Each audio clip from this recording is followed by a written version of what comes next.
Previously on The Mole. Jeremy. Remote. Buggy. Hodge. Ethan. George. Loge. Were eliminated. Chatter. Dark Cyan. And Toad remain.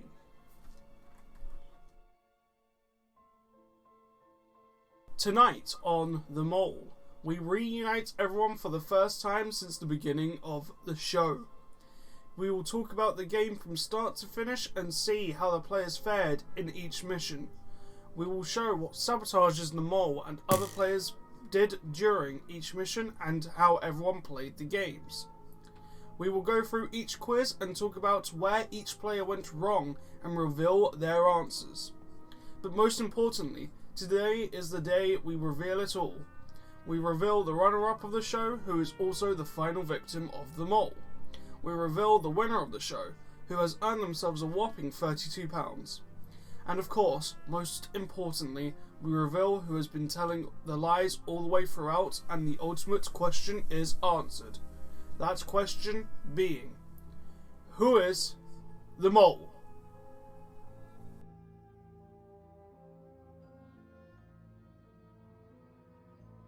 Alright, all the episodes have been played, all the challenges have been completed. It's £32. That goes to either me, Dark, or Toad. Only one of us can win. Do I feel convinced I might win? I'm conflicted. I feel like I can do it, but I'm not 100% certain. I must say, this show meant a lot to me. I've had an amazing time getting to know these people. It feels great, and I was one of the lucky ones to experience everything in the season. Wow, what I would do with £1 million. I mean, God, I could buy so many, like a mansion. It's only £32. We didn't earn enough money in overall. Oh, I mean, I guess I'll get like half of video game then. At this point, it just would mean so much if I could win. I don't consider myself to be the smartest individual in the world, and to win would just give me a little pat on the back and give me a boost of happiness, and I hope I win. I need that. It's honestly crazy how much of a roller coaster this experience has been. There's been ups where I felt really proud of myself and I felt really proud of the team. There's been a lot more downs, to be honest. There's been times where I've not been proud of my efforts. There's been times where I've just taken from the team whenever we needed the money the most. And then, of course, there's been the times where people just don't listen. Not trying to be salty about that, but I felt like this experience it's meant a surprisingly large amount to me for a Minecraft game show. And honestly, this is probably one of the best things I've ever done in this game. And it's crazy to think it's coming to an end, and it's actually kind of sad, to be honest. If I won the show, I'm not sure. I have no idea how I'd spend the money. I'd either try and save it up or spend it on, people I care about, or maybe just treat myself to something once in a while. That'd be good. But the main focus of this game show for me is not particularly been the money. It's definitely been the experience. Because honestly, this is the best Minecraft game show I've ever been in, hands down. And if anyone ever gets the chance to, sign up for something like this, do it, because it's amazing. 10 strangers being able to win up to £100. Among them, a saboteur, a traitor, the Mole. The winner is the person that correctly answers the question, who is the Mole?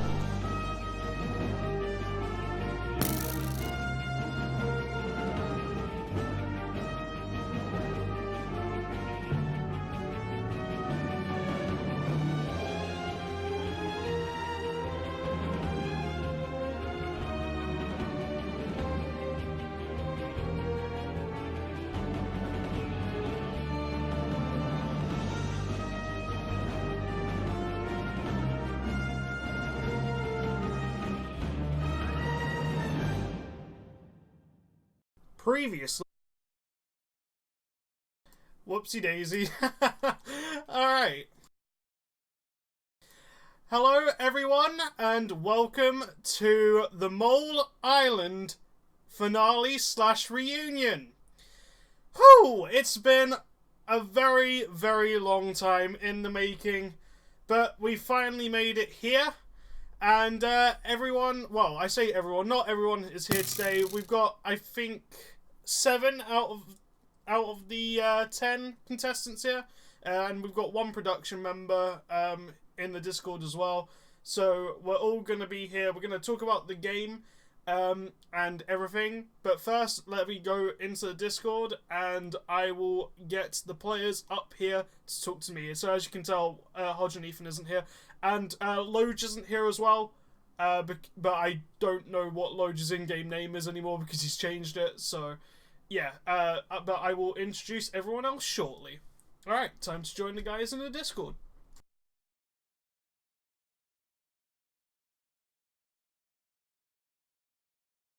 Hello! Hello. Whoa. Oh, hi, hi, Mark.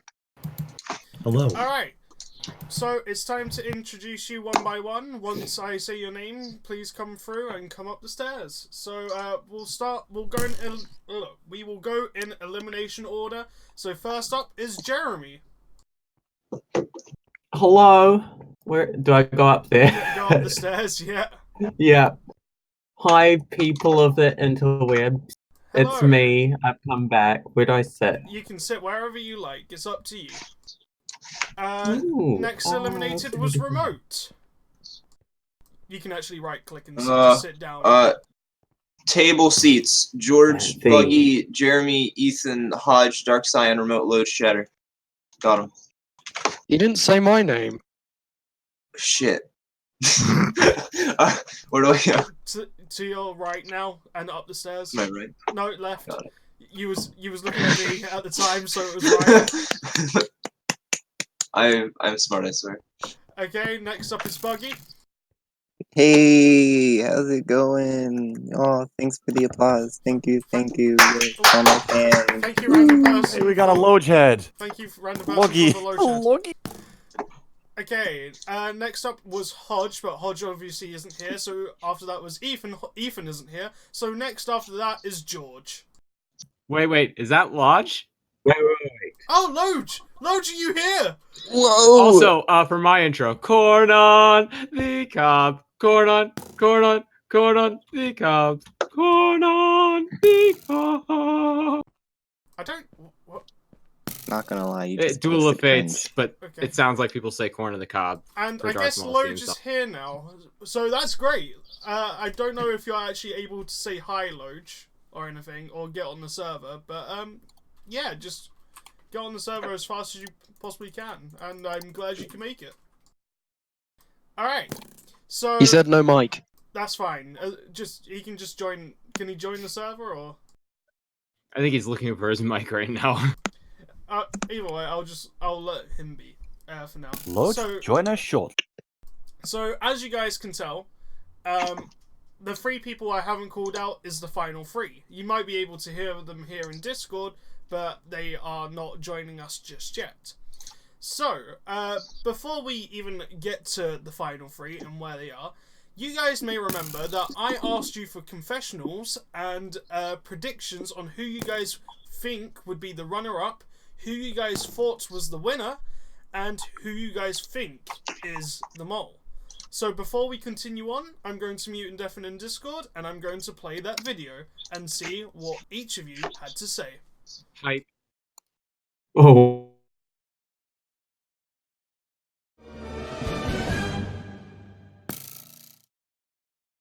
Okay, so I think that Dark got runner-up, Toad won, and Chatter is the mole. I'm just saying that because I trusted Chatter from the very beginning, and I swear that Chatter betrayed me. So I'm gonna say Chatter's the mole. That's just my thought. I have no idea because I was the first eliminated. Hi, Mom. Okay, bye. I believe that out of the 3 remaining, Chatter will be the one that was the last eliminated. Toad is the mole, and Dark Cyan is the winner.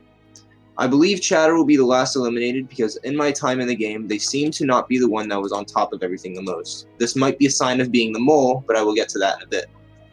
Toad, he seems like the one who would be the mole, as in the episode that I was eliminated in, he took something that hurt the group and gained himself the self-benefit. There was also the fact that many people said they were going to be choosing Toad in the quiz, and I was one of the people who were going to. Though I ended up not doing that in the end, and that might have been my downfall. I believe Dark Cyan will win the game, because throughout the game, he always seemed the one that noticed the most things, and from what I learned and heard, he got the highest scores on the quiz based on what people were saying after the fact and discussing the correct answers. Alright, so I think the final, survivor, or the loser, I guess, not the final survivor, would be Chatter. I know I kind of have been talking about, it's either Chatter or George this entire time, or it's Chatter or Ethan, but I don't know.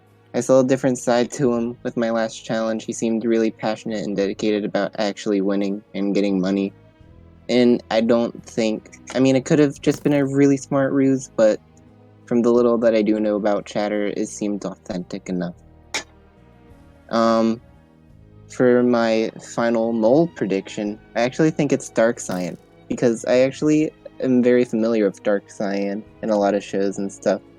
And when I was with him in the show, he seemed quite nervous, more than he would be usually in shows. Sure, he helped and acted innocent all the time, but that's something that a mole would probably try and do. I think Dark Cyan just saw the best way to win the game as the mole, or just try and pretend and make sure that we don't think he's the mole, was by, in fact, just staying quiet. And that was probably the easiest way for him to do it, and he did it pretty well. But I don't know, I just have this strange feeling about him, with how quiet he was and just with how uncomfortable he always seemed. I think he's the mole. And for Toad, I think he's going to be our winner. He was, the entire time he was playing, he was very passionate. He was quite the mad lad, if you will say. This man literally risked it all just so he could, get safety for 1 week. That could have been, a smart ruse for a mole thing to do, and just, take money away from us. But at the same time, I don't get why you would do that, just to make us suffer for whatever fun reasons when it really doesn't benefit. I don't think it would benefit the mole in that case. Okay, so out of the three, I want to say that Chatter is going to be the final survivor, and that's mainly because I noticed that Dark and him had kind of a thing going where they would help each other out. And that, to me, felt like a rather non-molish kind of thing to be doing. But what definitely enhanced my thoughts on this is because later, towards the end of towards whereabouts it was my elimination, it felt like they were starting to butt their heads a little bit. And I because of that, I felt like it was just a rivalry towards the second half of whereabouts, people are going to start being a little bit less teamworky and more vigilant and on their own about things. So that's why I want to place Chatter there, and I think Dark would then, because he's the happy medium, I think he would be the final victim. Toad, I want to say, would be the final, or he would be the mole, because I think that after Remote especially left, he was kind of quiet. Even though he looked like he was working with Loge, I feel like he was very quiet. And when I got to my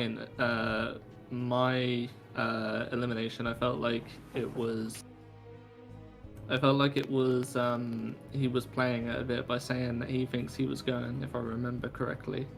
And I know Chatter did as well, but it felt a little bit too too overplayed by Toad, which made me think it was definitely him. So that's why I'm gonna be confirming my final decision to be Dark the final victim, Chatter to be the final survivor, and Toad to be the... I think the last eliminated is going to be Toad because that boy is crazy. I think Chatter is the winner because he's very smart. He knows how to play this game, and I mean, I always hoped that if I couldn't win, that he'd be the winner. And I think that Dark is the mole, just because he's had a very subtle, under-the-radar strategy, and I put questions down to the other two when I got eliminated, so I'm assuming it's Dark. Alright, this is really tough for me in this point, but I think I have my ideas. I'm going to go with what I thought when I left the game instead of after the fact thoughts. So, in terms of who will get second, I think it's going to be Chatter. He's a really smart player, and I think that second place is going to be really amazing for him. I think the mole is going to have to be... I'm going to have to pick the guy that was my number one pick, which is Dark Scion. I think Dark Scion's the mole, and he played his game. And then the upset victory is going to be Toad. I think Toad is going to shock everyone and come with the victory. And me and him are on the same trajectory, so hopefully he gets the win. And to the viewing audience, I have one thing to say. I love you! Alright, I believe out of the three that Dark Sign is the mole. He's honestly, like, between Toad, Chatter, and him, he's been, like, the least, I don't know, like, enthusiastic about it. Like, I've seen Chatter and Toad talk about it, but Dark Sign's been in it about it, so it might lead him to be the mole. I believe that Chatter will win the season. He's been, honestly, to me, taking the most notes, like, trying to figure out who the mole is, and he probably does know who the mole is between Toad and Dark Sign. Toad probably does too, but in my opinion, I think Chatter has the win in the bag. And it's similar to how, like, I think Chatter wins. I think Toad just hasn't done as much as Chatter. I feel like I've seen him more, like, trying to, like, get info for the quizzes and stuff. And the final quiz will, like, you know, be info throughout the entire season.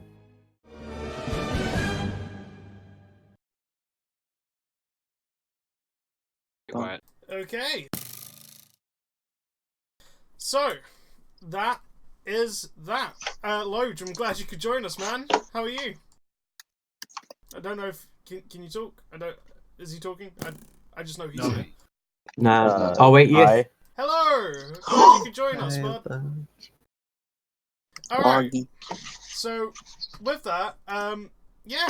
Do you guys still think the same here, or... Yeah. Are you Yes. So you guys still think that you are correct, yeah? Confident. Dude, I know I'm correct. Yesterday, so of course it is. It's the little part of me 100% that Toad wants is winning the mole. Hashtag confirmed. No, 100% Toad is not winning the mole because he's hashtag bad. Alright. Well, with that, are you guys all ready to find out who the winner is of the mole? No. Yes. Wait, Sure. no. I don't know. I thought we were getting free been, like, pizza or months. something. Listen, all I want to say is at stake. Do you know who Joe is? Joe. Joe Mama. I read that comment in Discord. That actually made me laugh. That made me laugh. Meanwhile, in our universe. Alright, so are you all ready to find out who the winner is? Oh god, Not I don't really, know. But shouldn't we find out the second place guy? No, we're doing the winner first. Oh, we do musical chairs. What? Alright, let's focus. just boys. Yeah, I think that we should Okay. do musical chairs first. Alright. So, Good luck, lads. the winner The winner. of the Mole Island I'm not Season ready. 1 is... And you should all really look towards that mole. Uh-oh. Someone's head's in the way, I can't see. You can stand up. It's the mole's head. It's the mole. I'm just watching Jeremy It just and Remote, rises from the ground. I was just watching Jeremy and Remote, and they were both doing the exact same I'm move. trying to see. Nice. There we go, we're good. Yeah. Ah! Whoa! I was right! Shoot! I called it! Oh my god! Yes! Wow. Oh my god. Oh boy! Congratulations. Oh I my knew I messed god. up. I did it, boys. What? Toad sucks. Thanks, Toad, man. you mad lad! You Ah, mad lad! I have weakness. I Alright. can't punch you. What the heck? Give Oh your my man a God. hug. All right, Toad. I called it. I knew you could take do a it, Toad. seat. I'm about to cry. All right. Toad said he was Take, gonna murder take us. a seat. Now, of course, Toad, you know who the mole is, but just with that, how does it feel to win, bud? I'm honestly speechless. Like, I know that the two players left definitely they tried their very best in the game, and I have to congratulate them for it. They deserve just as much credit as I do, and if not more, to be honest. But I think the final three were probably the most deserving people there, even if one of which was the mole. And I think the mole did a great job, honestly. And I'm honestly really surprised that I won, because I know that the last victim definitely did really well, and they had everything down to, I don't know, the pin on anyone else's neck, if that's a phrase. I have no idea, but you know, with that, Toad is the mole winner, but there are still two left. We have Chatter and we have Dark. One of them is the runner-up of this season and sadly just missed out on the chance to win. The other is the mole. So, are you guys ready to meet your mole? No, boo. Wait, Stay, you already We're showed gonna us do the the mole. runner-up last. Gamer. That's You already showed us who the mole was. so depressing. What? You said meet the It's mole, me. and Toad's the mole. Why'd you say No, meet no, no, no. Remote, stop being confused. Remote, go to sleep. No, he didn't say that. He did not say Wait, that. so Remote's just He did drunk. not. Wait, so are you? No, did no, you no, no, think no, the no. entire time that Toad was the mole, even when I just announced Okay, I said in chat what Toad was the mole and won, and he said yes. Just stop. Okay, whatever. Alright, okay. Obviously, don't sarcasm, lad. Nice one. Okay. All right. The mole of the Mole Island, season 1 is. Wait, do we have to stand up for this? Ah, If you, I mean, Toad is about to change. yeah. I'm gonna metamorphosize. Yep. Wolf! Oh knew my it! It's your god. mole. Oh my god. Oh. Oh, Day come called on. it. one. I got all three. Is that Sans? This is your mole. Sans. So you're the one that betrayed us. Oh, do I say that dark side? Oh my god. Day Which, one. Why did I talk to you first episode? which sadly means Chatter is our runner-up. Aww. Ooh. Oh, Chatter. His skin just looks depressed. Hi guys. The end stone makes him look like he has acne, not gonna lie. All right, Yeah, Hey, just sit on the Chatter, back. long time no see. Just sit on the back, lad. Sit on the little step. all right. So, He's the host. Oh, Doc! Oh my god, I just realized. What? what? You just found out he's the mole? No, first episode, the boat race, he was on my team. No, it wasn't. No, it wasn't. Was it Buggy not? That was was you and not. Boogie. What was the Chatter? I can't Yeah. remember who. I was with you. I just here. remember doing something with him and it mucked me up. Either way, Dark, I will come to you in a sec, but Chatter, you are the runner-up of the season. It's gotta hurt, man, but how do you feel? Yeah, it definitely sucks because I was convinced when I rewatched that test final footage. I was like, okay, you know what? These questions, I remember. I got this. I remember you telling me that the scores are very close, which obviously we will have a look at later in this reunion. I don't know. I feel kind of heartbroken in a way, but I mean, I'm absolutely happy for Toad because he definitely had a better job of catching the mole than I did. I just kind of was like, oh, the challenges are dark. It must be dark. But I mean, I got where I got, and I'm happy with it all along. So, thanks for having me, and I'm glad to be here. Whew, all right, and now I come to you, my mole, Dark Cyan. How does it feel to finally all the lies can just be revealed? Yeah. Sorry for lying. I feel bad. What the heck? You should feel bad. I'm No. sorry. All I right, was forced of my will to do this. all right. So this is the cast. So yeah, Dark was the mole, Toad is the winner, and Chatter is the runner-up. So with this, we will go and just talk through each episode one by one. You guys can talk about what you did as a player or any Molish acts you did. Dark, as the mole, can talk about anything he did during those episodes. We will go through the quiz. And yeah, we will talk about how close Toad was to winning against Chatter. Do you guys want me to reveal that now, or would you rather wait till the end? I Go. think we should get to it. Just go through all the episodes first. Yeah. Go to the episodes and do that at the end. Okay, so we'll start off with episode 1, which is obviously Jeremy's elimination, but challenge number 1 was the Motel Mystery. You guys won 200 out of the 300 diamonds. It was a very loud challenge, but some of you were misheard. But you guys can feel free to just talk about it, and yeah, go ahead. Oh, I wasn't wait, misheard. I wasn't misheard. What happened? Wait, George, did you Hold on. purposely lie during that challenge a bunch? What do you think? It was the Oh. first day, and we were just sprung. Okay, for context, by the way, when we signed up, we had no idea it was the mole, and it was like No, literally the day we showed up. Yeah. Yes. They said, "Hey, it's a mole Mhm. surprise." That So I was true. scared crapless.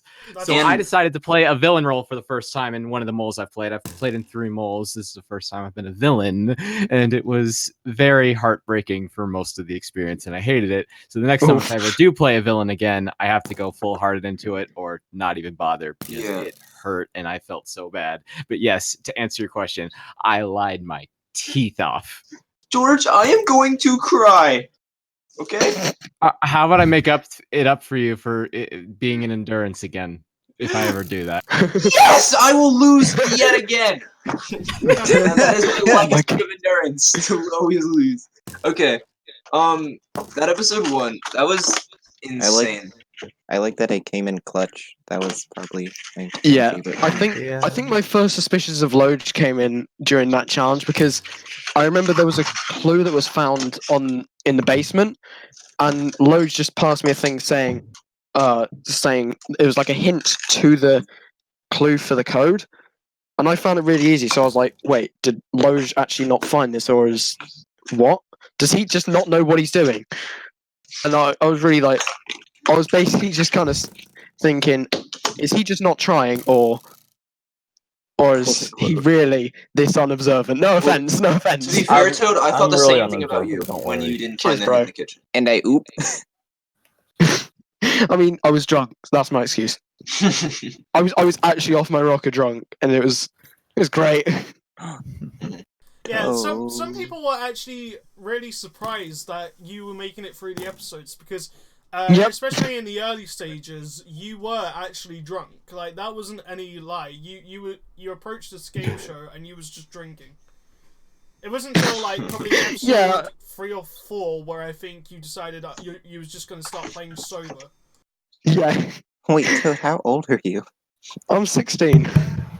I'm sorry. He's legal. That Le- is legal age in the UK is that 16. That is legal in the UK. But I honestly surprised myself by getting to the end and actually winning. But I think for the first 2 episodes I was really, really drunk. So I kind of took other people's words better than I took mine because I didn't trust my observations that on those 2 days because I wasn't observing. With that, challenge 1. Did anyone do anything molish? Me, I did Toad and me George. molest. Well, No, before, actually, what did my- Dark actually do for that challenge? I did nothing. I was sort Yeah. of just getting, because I literally never played a mole before. This is my first mole, and I'm also Same. being thrown in as the mole.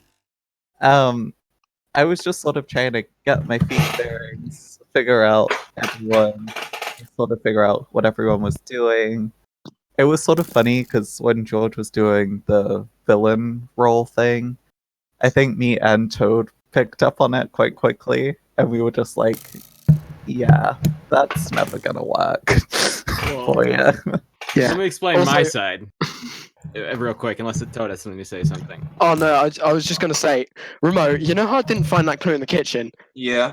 I genuinely didn't find the clue in the kitchen. What the fuck, Toad?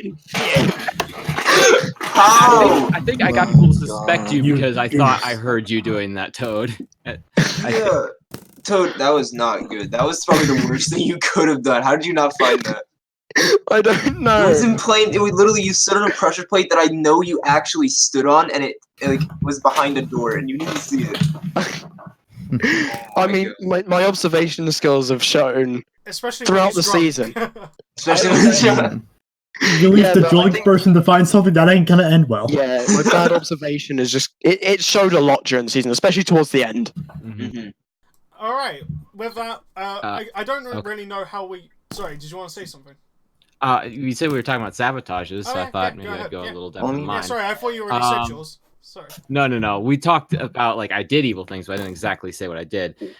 So I had to go in my room and find a treasure chest, and I was genuinely looking for it, but I couldn't find it because I didn't realize you could jump into the TV because it was in a weird spot. And I That was tried making that. hilarious. I tried yeah. making the jump onto the TV, and I couldn't make it for some reason. So I thought, okay, it's not a possible jump because I was panicking. After a while, I somehow managed to right-click on this fake picture screen TV, and I was able to get the treasure chest. Yeah, that My surprised molish- me. Yeah, I didn't know you could do that. That surprised me. One thing that helped me out later is that room. I used that to try and trick some people, like, oh, I had a special room in my thing. Maybe I'm the mole. But so my lie was adding extra numbers into the equation that we had to do. And eventually I corrected it when I realized, okay, we're actually not going to complete this and we need some money. So I still did the shady thing, got people to suspect me, and then I helped out the group afterwards. But that was my molish thing for that challenge. And oh, I will man. admit, what was funny about that sabotage, because I also knew George was doing it, but because this is my first time hosting a mole, I tested that challenge not long before you guys played it. And the way I had written the books was not very good, so I rewrote some of them. So when George told his lie, I freaked out, because I thought I accidentally put room 8 Oh in there. no. Yeah, because George made up room 8, and I thought I accidentally put room 8 in there, so I was DMing George, saying, does it say room 8 in the book? And I'm like, oh luckily my it did. god, leave me alone. Yeah. You fooled the host, George. Nice job. Oh my gosh. But, you know, it was the first challenge, and this was my first time hosting a mole. I didn't want it to be like I was doing stuff wrong. So, you know, it definitely freaks me out. Yeah. Now, I was also scared, like, in the editing, it would show, like, the whisper Yeah. of steak. which, And it's like, which no. I made sure was going to be gone. Like, I did. What if there's just like a plot twist? Stig rigged all the challenges so he wouldn't have to give us his money. By the way, fun fact, that 32 pounds would be $64 in the States, and that's a big amount of money. I don't here in think the it's double, but Yeah, It's I about think it's- double.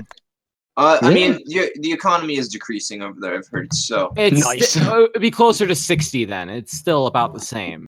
It's Oof. not that worse off. than you think. Alright, Move so on we to can't really challenge talk 2. about social phases because I doubt anyone remembers the social phases. I remember Oh, I I talked do. to George and I said I he was a did. big idiot. I Wait, don't who said remember. that? I remember I talked to George and I was like, okay, so how do you like that challenge? He was like, yeah, it was good just reading the books. I don't know why people misheard me. And then in the back of my mind, I was just thinking to myself, he is such a fucking liar. He purposely did everything. I got so into it. I think the only person I really admitted to that I lied was Ethan because I had trusted Ethan from other game shows. And I was like, okay, I know this person is either going to be very shady with me or very honest with me. And he turned out to be both, I think. Maybe not. I don't know. Yeah, definitely both. I think with me, he was I a don't little know. more forthcoming. Alright, but with that, I we'll don't- go on to mission number 2, Blind Boaters. So you guys got split into 2 separate groups, the Blind Eyes and the Good Communicators. And then from that, you made 5 separate pairs, each containing 1 Blind Eye and 1 Good Communicator. And your job was to try and get, what was it, 120 points, I think? Yeah. Something like that. And you was all in your separate channels, and you all had to try trust one another. I think it was a good challenge, but yeah, I'll let you guys talk. How does it fare? Okay, Remote, can I just say something first? You mentioned in your confessional you were hitting walls left, right, and centre, and I was really directing you badly. First of all, you were cutting out a lot of the time. And also, I mentioned that we were in a cave. There were going to be walls. I know, but it was just literally everywhere one of those walls. It seemed like it was literally just a 2x2 passageway. Which, if it was, I apologize, but it didn't feel right. Yeah, there were little crevices along the side with blue targets in them. So I was trying to shoot them, and I was telling you, there's blue targets in these crevices. And what do?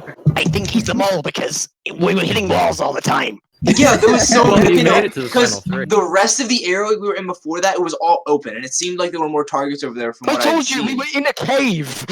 Yes, but I didn't know. Toad is very passionate Spicy about drama. caves, guys. Cave.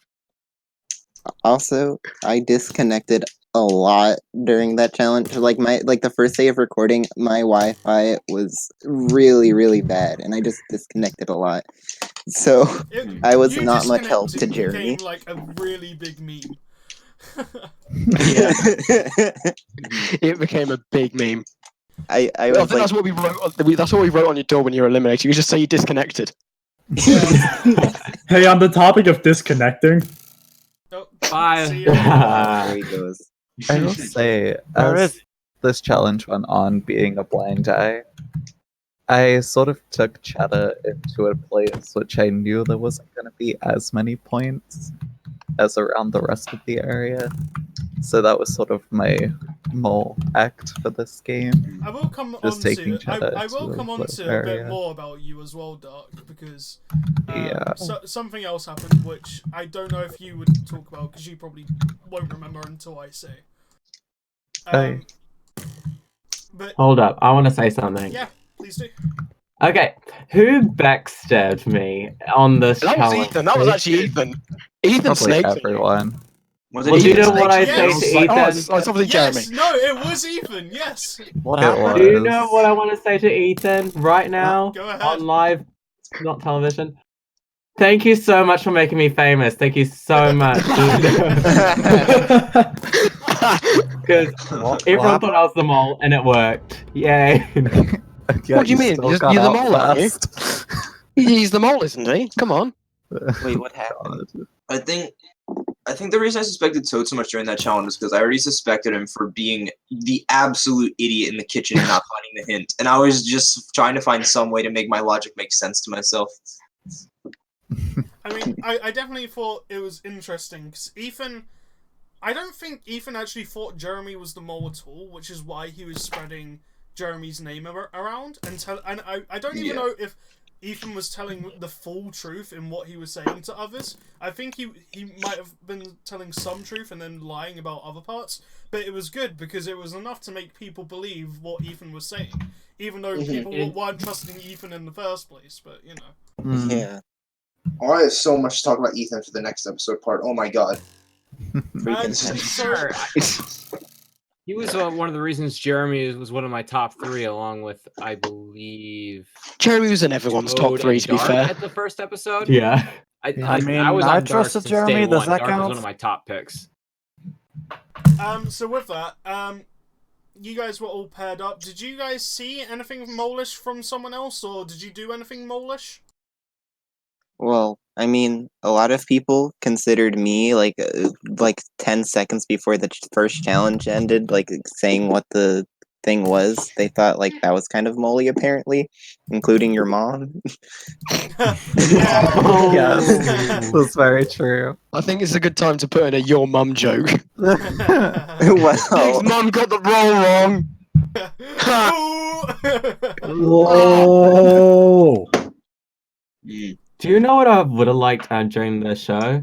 Because we had books to write stuff in. Yeah. I would have liked if like someone to pass the notebooks to the wrong person and say, "Hey, I think this person's a mole," and pass it to them. Oh. I tried something like that, actually. Yeah, but George do did that try later. something like that in a future episode, but yeah. Oh, that's cool. The thing with the books happens later on when you weren't in the you was eliminated. Oh yeah, because I got Yeah, you eliminated. were Yeah, Because because everyone thought I was the mole. just because I forgot about it. There was one more hint, and we'll come to hints as well. Oh, There was you one- showed me I- this. I think I I know actually what wanted to kill you. There was a hint in the blind voters challenge as to I who the remember mole was. this one. Now, I will, before I get to that one, I will say, for you guys that were eliminated and weren't sure on who the mole is, you guys are looking at the out of the end thing, just, you know, in the corners there, right? Did you guys ever think to look at the poles and see what colour the stained glass is? Because it's cyan. Nice! Yeah, it's cyan. Nice! There were honestly a lot of clues like that scattered around the game. What? These different challenges. But yeah, Like in okay. Blind Bodas, there was a cyan umbrella. So in Blind Boaters, there wasn't many hints around, and Chatter was the king of trying to look for things that I didn't even make as a hint as to who the mole was. Yeah. Sorry.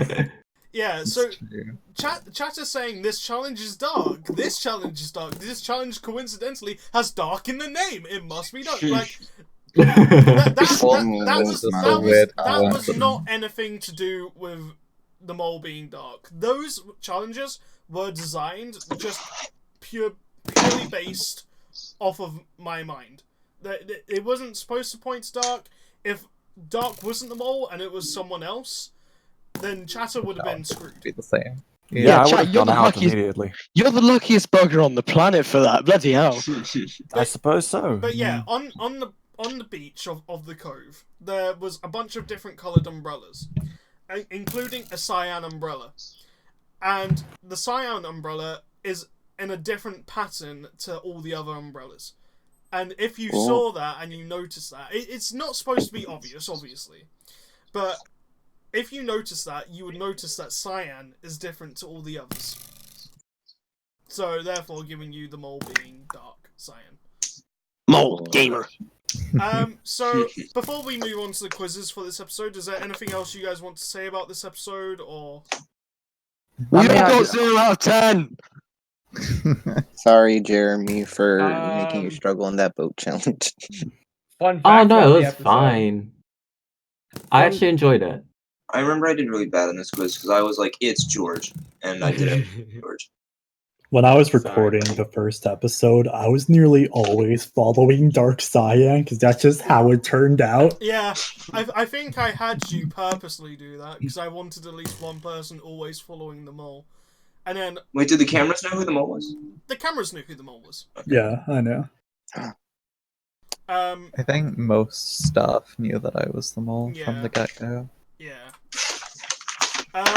But yeah, so with that, we'll go on to the quiz. Mm-hmm. So, as you guys know, there was a tie in the quiz. And Jeremy just happened to be the slowest of y'all. Y'all! So, I forget who was tied with them. Yeah, so George got the most correct. Yes! And had 5 correct. Ethan was the next, got 4 correct. Hodge, Chatter, and Loge all got 2 correct. Oh my god. Buggy, Okay. Remote, and Jeremy all had 1 correct. Oh no! Wait, And- how many? Wait, did where I was have? I? Oh no! You got. I Oh, didn't- I- sorry, you also got 4 correct, Toad. Oh, sick! Wait, how The much? one thing I got right was where they were Wait, from, wait a I'm minute. guessing, because Darkseid and George are both from UK, and I was suspecting George. Wait, I'm wait, not did you from say I UK. got one? I'm Well, not you from said the UK. George No, he has didn't. the most Wait, British were my notes accent I've wrong? ever heard in my life. Yeah, man. quick thing. You just said Jeremy, Buggy, and Remote were all tied for 1, right? Yes. Oh my That's god. the Wait, order. who did the first 3 go? Yes. Those are the bottom 3. Yes. What a turn of events. So, What a twist. So, yeah. So, Jeremy was slower Yeah. than Remote by 1 second.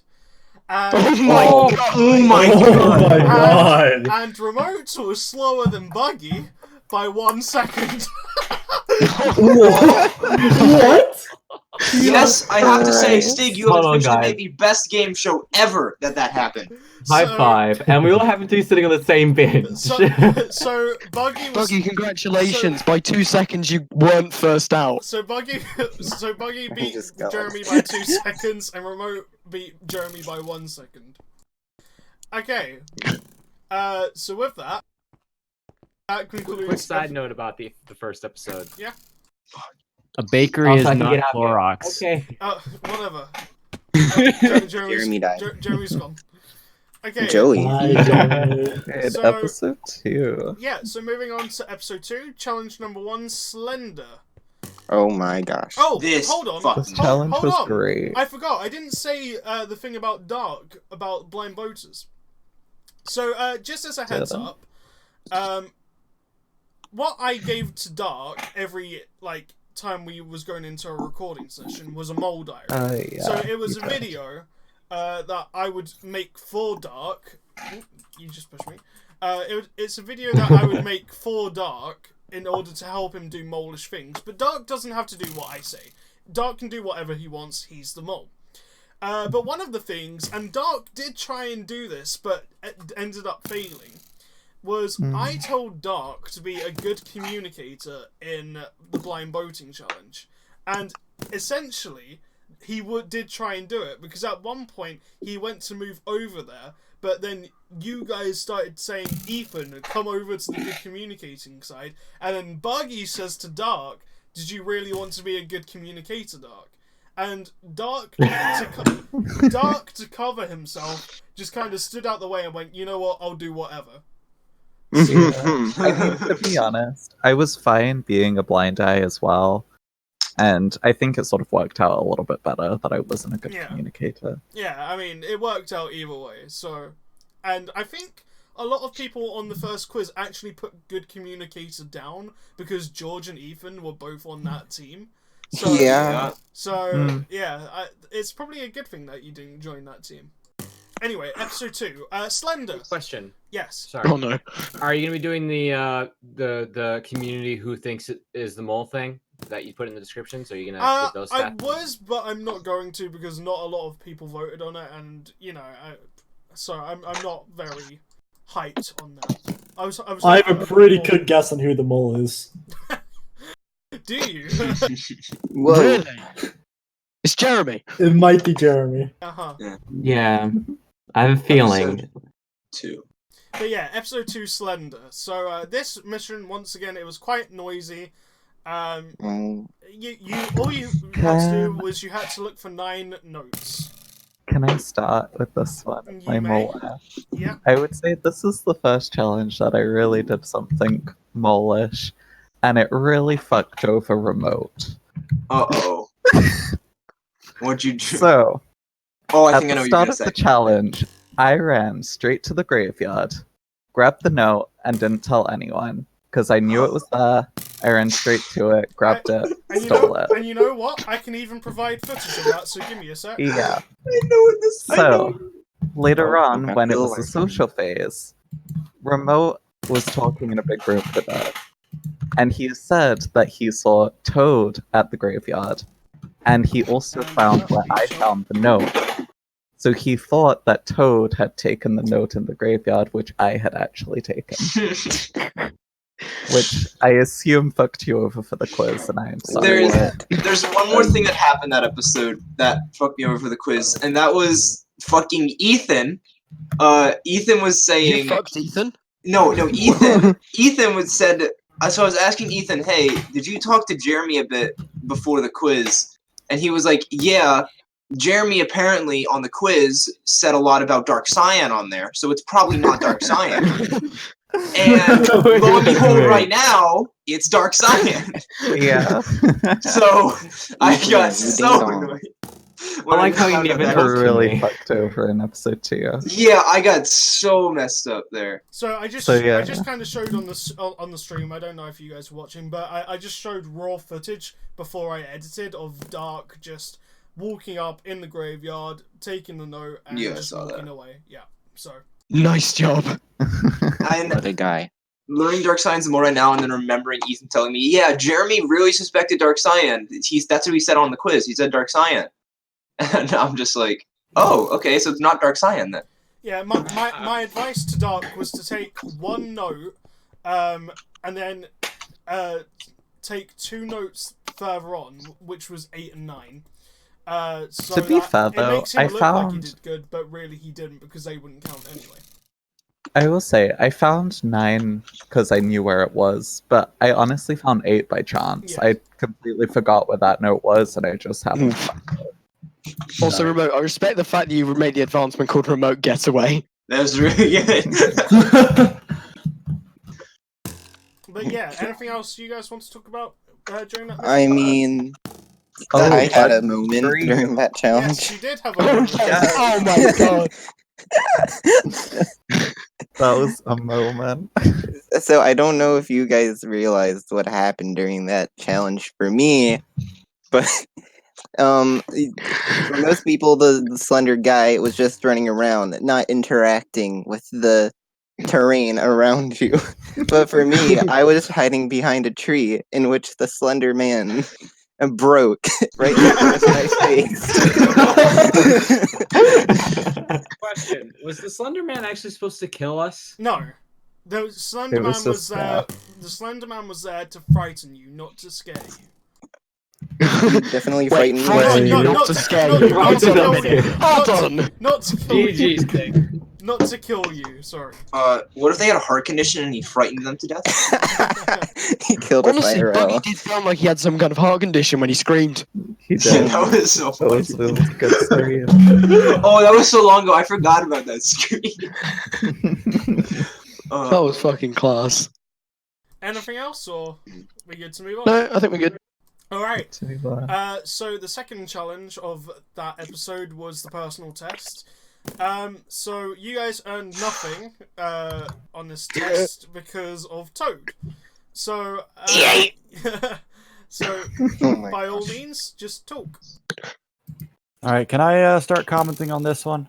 I could have bought Undertale. On any of it. You could have gotten a Steam game. Could have gotten a Steam Yeah, game. could have gotten a Steam game. All right, so Toad is one it. thing that didn't quite make it into the episode, but I had a strategy for was before we did the actual challenge, we were looking over all the information, and we were obviously trying to memorize things. So what I decided to do is to ask everyone practice questions, so basically like get it into our head, and I felt like it did work. Because it's kind of how to get it in your mind, I suppose. I was a bit upset that I didn't make it into the episode, but I mean, we got all the info from that. But yeah, Toad, I get you. The exemption, I mean, it was up for grabs. If you see that coming, and to be fair, we didn't make that much regardless. So I'd say you made the right decision there.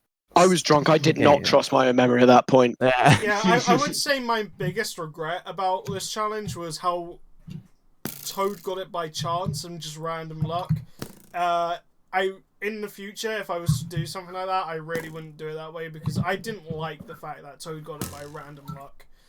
Yeah, I think both of my exemptions were kind of gotten by random luck, to be honest. I wouldn't say your second one was. Your first one, maybe. Yeah, definitely.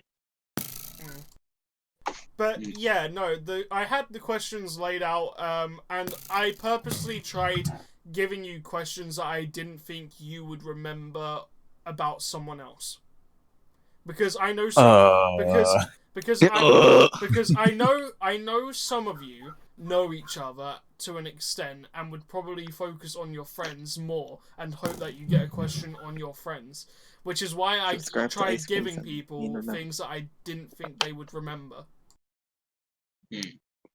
So that made that challenge a bit more difficult. And we George, only got 3 right. Loge, and Remote were the only ones to get something right, I think. Yeah, I was a genius, and I got out.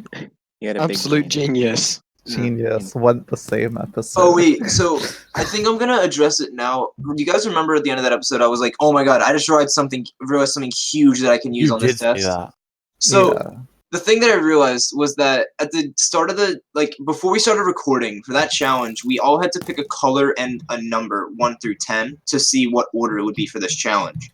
So in my mind, I'm thinking, okay, there's only 9 of them, which means one person must have not picked anything. The person who picked nothing must have been the mole.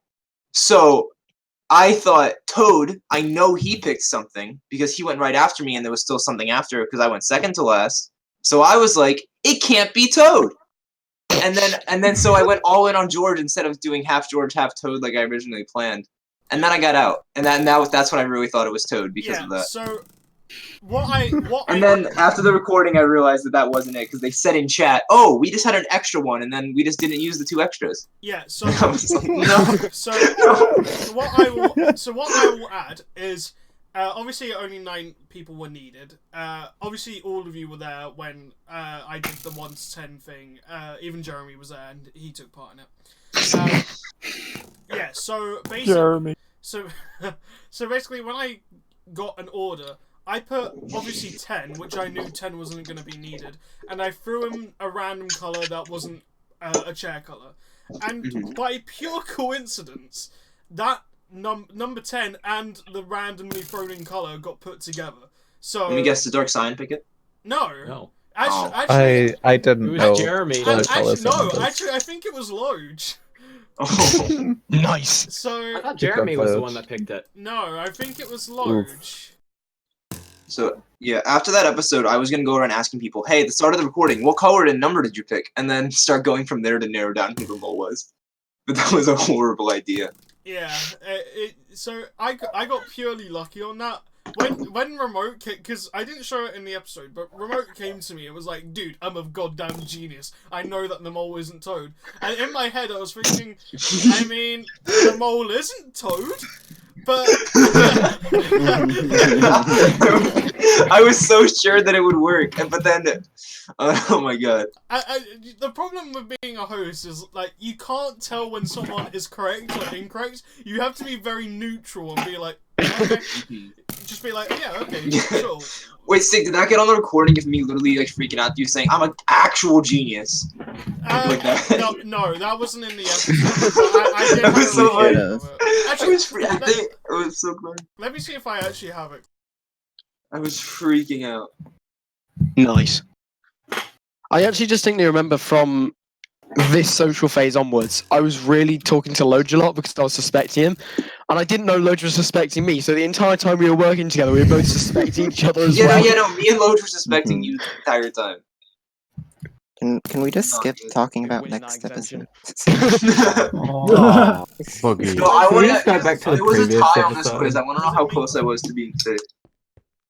Okay. I don't think I put cyan for any of the Hey questions. guys, the stained glass on this poll is cyan. Okay. It's not like Stig just pointed that out. Mad. Just pointed it out. So I thought that was like that. Lumber, you're a bit slow. This quiz is actually interesting because I would say that for people that you've only done 1 episode, it's still very early on in the game. Everyone's score was actually decent. Oh. Yeah. Sick. So we had George and no, sorry, wrong person. We had George and Loge do the best in this quiz, I think. Yes. With 5 correct. Sweet. We had Buggy and Hodge next in the list with 4 correct. What? Then we had Chatter, Ethan, Toad, and Remote all get 3 correct. Oh my god. So, and let's Time see. difference. What was the time difference? Dude, the amount yeah, I'm about to flip out. No, so, Remote, you actually said that you clicked the answers really quick. But I did. Weirdly, you were slower than Toad by about 12 seconds. Oh, wow. 12. Toad? Oh, Those 12, I hope those 12 Christ. seconds were worth it on Redemption Island. Or Exile. What was it? Exile. But then, Extinction, that's what Extinction Island. but then you also have to then you also have to think Toad was immune anyway. So Ethan, it was just another second onto that, so it was 13 seconds from Ethan. Alright, well I'm gonna get 13 seconds of pure pain for Ethan. Yes. I mean, that 12 seconds turned into 3 hours, didn't it? Did. Yeah, I mean, let's put it, Hodge was always the slowest on the quiz. This quiz in particular, the time difference between Buggy and Hodge, Buggy and was about 2.5 minutes, and Hodge was always the last to complete. So, it literally, I would sit waiting for about 2.5 minutes to 3 minutes just for Hodge to finish his quiz. Well, he really wanted to make sure he had the right answers. I You know, guess. he might have been doing my strategy from the last mole I was in, and that worked out really well for me. Was taking your sweet time on the quiz. I certainly didn't. My strategy was just to go really fast so no one else could possibly go faster than me. But I'm not 3 people surprised did. if I am the fastest on the. Yeah, if Not everyone else is going fast, you might as well take your time, I guess. Alright, so we're moving on to episode 3. Now, episode 3 is an interesting, a very interesting. It sure was. Buggy. A lot Boogie. happened in this episode, but we'll start off with challenge number 1. So, Dark and George, only you really can talk about this one. So we'll start off with Race for Cake. You two, just go ahead. Do you want to start, George? I mean, you shut it, to be honest. I really didn't do anything sabotagey. We were trying our best. At least I don't know if you were. I did do something sabotagey. What did you do? So, do you remember Ethan found a book? Yeah. I found the second book that had better information of what we were supposed to be Shit, that was a doing. question on the quiz. It was. And there was a bit at the end of the challenge where both George and Ethan wanted to look to see if there was a second book. And I started panicking inside because I was like, don't find the area, don't find the area that I found the book. You started panicking, I started panicking because I nearly fucked up. Oh no. So it was a mess, but it worked out because I couldn't find the area that I found the book, so it was fine. Yeah, so Dark, just to put it in into perspective, so Dark's book had all the information of what villagers traded. So where you guys were always writing it down, going to villager and writing down who had what, there was literally an entire book with all that information that Dark just held to himself. That would have probably saved you the whole 10 minutes or however long of you guys just not trading and writing stuff down, and you probably would have passed that challenge. By the How way, could you? The reason why I was so stubborn in being in this challenge is because Dark and Ethan were my top 2 at that time, and pretty much were throughout the rest of the season. So I was like, I'm gonna be with them, and that really, I think, helped me out with this quiz. I think. Actually, what got me kind of suspicious of Dark, maybe not in episode 3, but further on in the show, when I kind of started to realise, oh shit, it's Dark, was the fact that he was really wishy-washy with what room he wanted to go in and what team he wanted to go on in the first 2 challenges. But in Race for, with the option between Race for Cake and Rum, he was really insistent on being on the Cake team. And he'd never been so insistent with other decisions. That kind of made me nervous too, because both George and Ethan were on that team already. Yeah. Well, no, I was the one that was like demanding to be on Cake team because Dark and Ethan already took it. And Chatter was the one that was like, "Oh, I kind of want to be there," but Chatter gave up his spot. I did, yeah. I honestly just wanted to be on Cake team because I don't drink alcohol. And that was the whole Neither do reason. I. Neither do I. So Neither do I. Neither do I. George, save the line.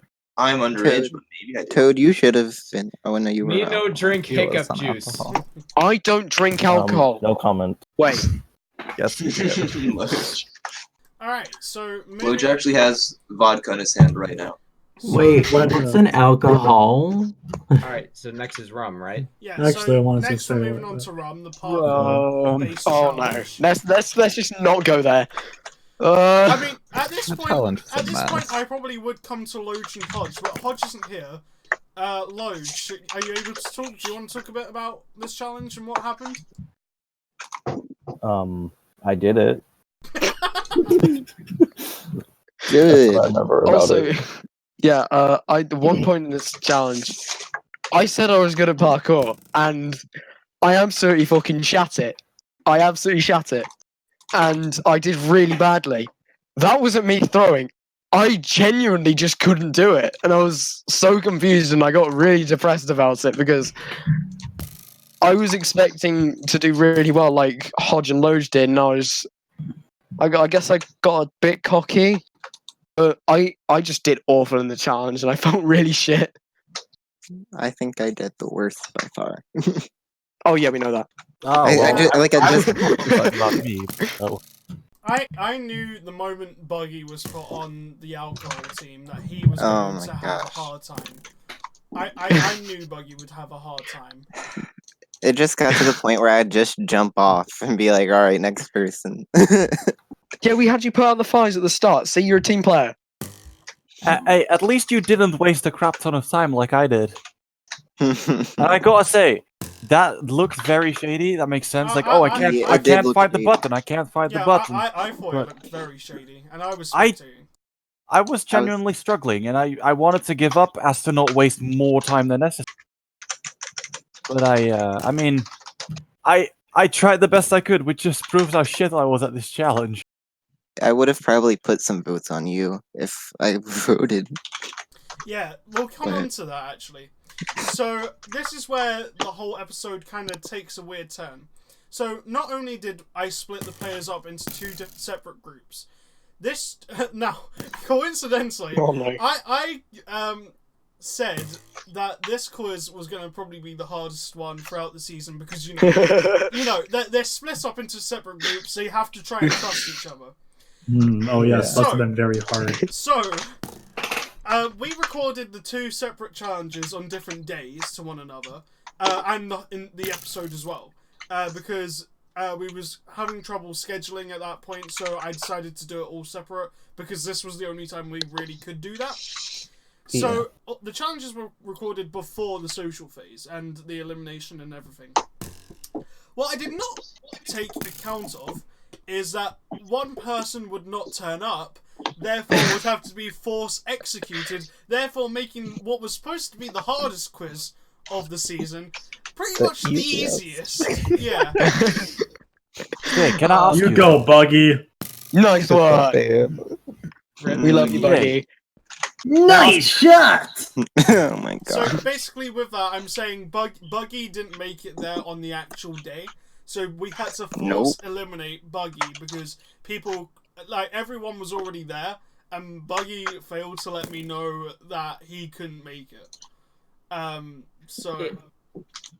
We still love you, Buggy. Don't worry. If you're observant in the episode, you could actually see that he wasn't part of any of the social phase. That's correct. Me and George were talking at some point. Eliminated, but I don't think people caught on to that in the terms of viewers. I don't think so, but me and George were talking, and at some point, George was just like, hey, by the way, guys, where's Buggy? I was like, I don't know, maybe he's talking to Loge? I tried to play it off, but... Yeah, that was the whole point. I was trying to play the crowd. No one knew. See if they would catch on. Actually, I don't think this got shown in the episode, but Loge actually found a book where it was like a clue. I say a clue to the mole, but he found something, and he immediately showed it to me, which kind of raised my suspicions towards him. It was like, why is he showing me stuff? Isn't he meant to be getting himself far rather than helping other people? I mean, what is this guy doing? And it turns out that was the game Loge was playing the whole time. So, yeah. I think I found a book that same episode. It was completely irrelevant to who the mole was, but it took me a while to get for my brain to process it. In fact, it took me till episode 4 to actually realise what it meant, and it didn't actually mean anything but what it actually meant in my mind. So I have low self-confidence in myself. So just to add on to what Toad was saying, basically, me and Ben, as production, would like to mess with these guys sometimes. So it all started in episode 1, where George found a chest in my room, which was used for challenge number 1, but for some reason that didn't go into George's mind as it was for challenge number 1, and he thought that eventually in that chest there was going to be some clues as to who the mole was. So George kept a strict eye on that chest, to which Ben notified me and was like, I want to put stuff in that chest so that he checks it, and then we'll get useless information, but we'll try and make something out of it. And the best part of it is that he didn't even find it. Yeah. Loge found it. Yeah. No, I found something in there. I found something in there and kept it from you guys. In fact, I showed it to you that one time, that book later that I was trying to act like it was in my wall. I found it down there in that chest. Sick. Oh, you got an And egg. it said he was the most tortured soul I ever met, and immediately that made me think to Dark, because sometimes he acts very theater-like. Which is So that quite kind of- funny because all we did was look up on Google mysterious quotes and we just pasted them into a book. But what was funny to me is no matter what we threw at you, you somehow always led the book to Dark. That confused the Yeah. hell out of me. Because I would then tell Dark, like, dude, we've thrown a random book in, someone's found it, but they've somehow led it to you. I swear I didn't do anything wrong. Later in the season, I just told him to stop writing the books altogether because it was just a bad idea. But yeah, so we'll move on to the quiz, because obviously, with Buggy being force eliminated, the question is, if Buggy had taken that quiz, would he have had the lowest score or the slowest time? Because in my Did you head- take the quiz anyway, Buggy? Huh? Did Buggy take the quiz anyway? No. I did not. Oh. No. But, so yeah, one of you would be eliminated, but I don't think, if Buggy took that quiz, I don't think he would have had the lowest score or the slowest time. And that's me personally. So that begs the question, which one of you would have been eliminated? So, as I go through... Okay, so... Chatter this episode had the highest score with 5 correct. That's Dark. George had the next highest with 2 correct. What? Oh my god. Oh my It was a tough quiz, to be honest. It was easy as hell. All you had to do is say the mole didn't play this challenge, and you would instantly have like 3 or 4 points. Ethan... Yeah, but you were the only one that did that. Ethan and Hodge both got 1 correct. Oh my god. Oh my gosh. Oh no. And, Oh dear. And Loge, and then Toad with the slowest time. Who Oh is now my our winner, Oh, I'm the luckiest twat on this had planet. 0 correct. So, Yeah, thanks for not showing up, Buggy. So, I don't understand though. All you had to do is say the mole didn't play this challenge on every question. You would have gotten 2 Yeah, but points. that didn't go into my head, even though I was sober.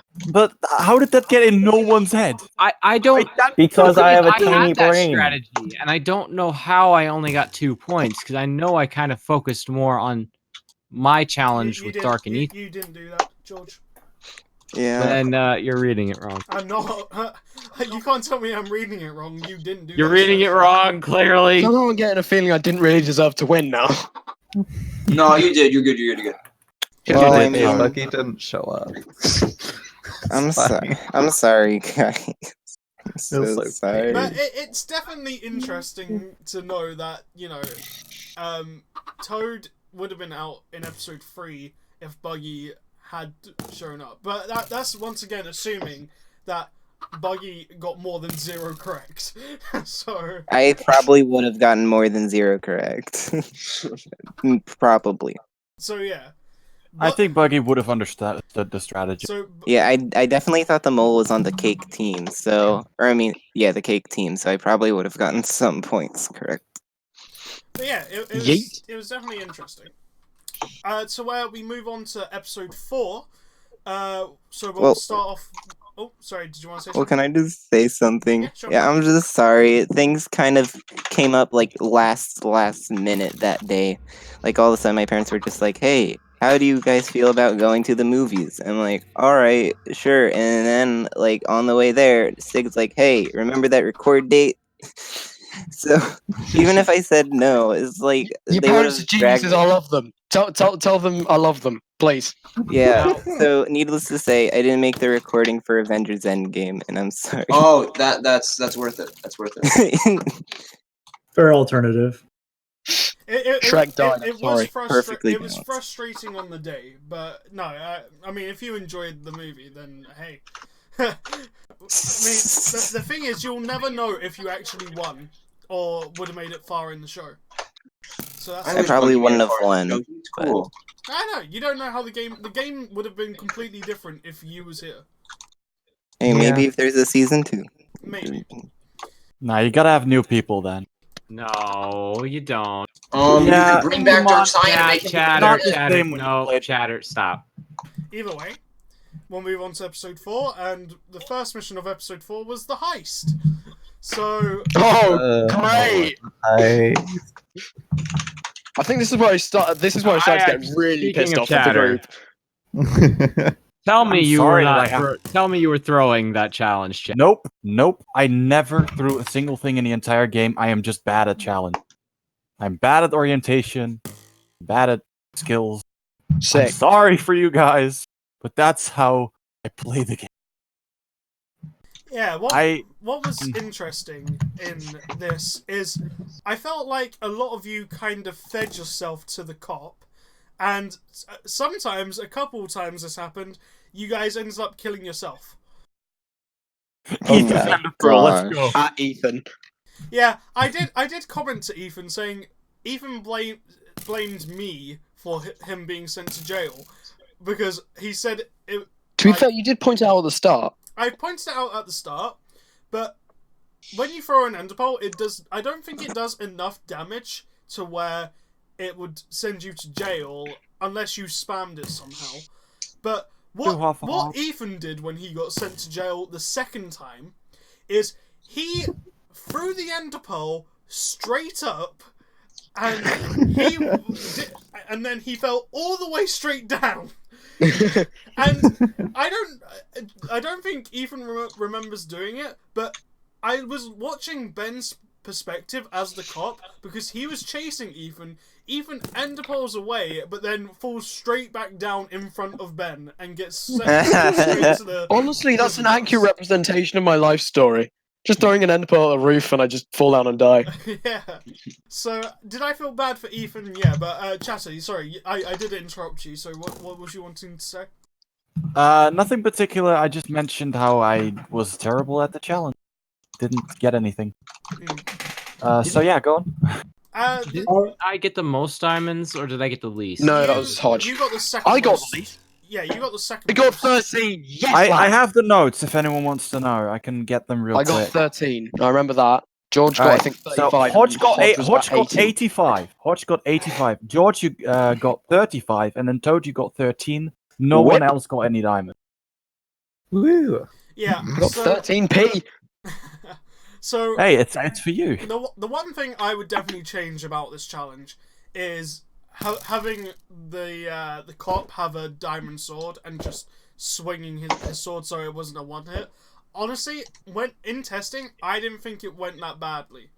And then we added a couple extra things, and this was literally the day before the episode was recorded that we tested and then added stuff.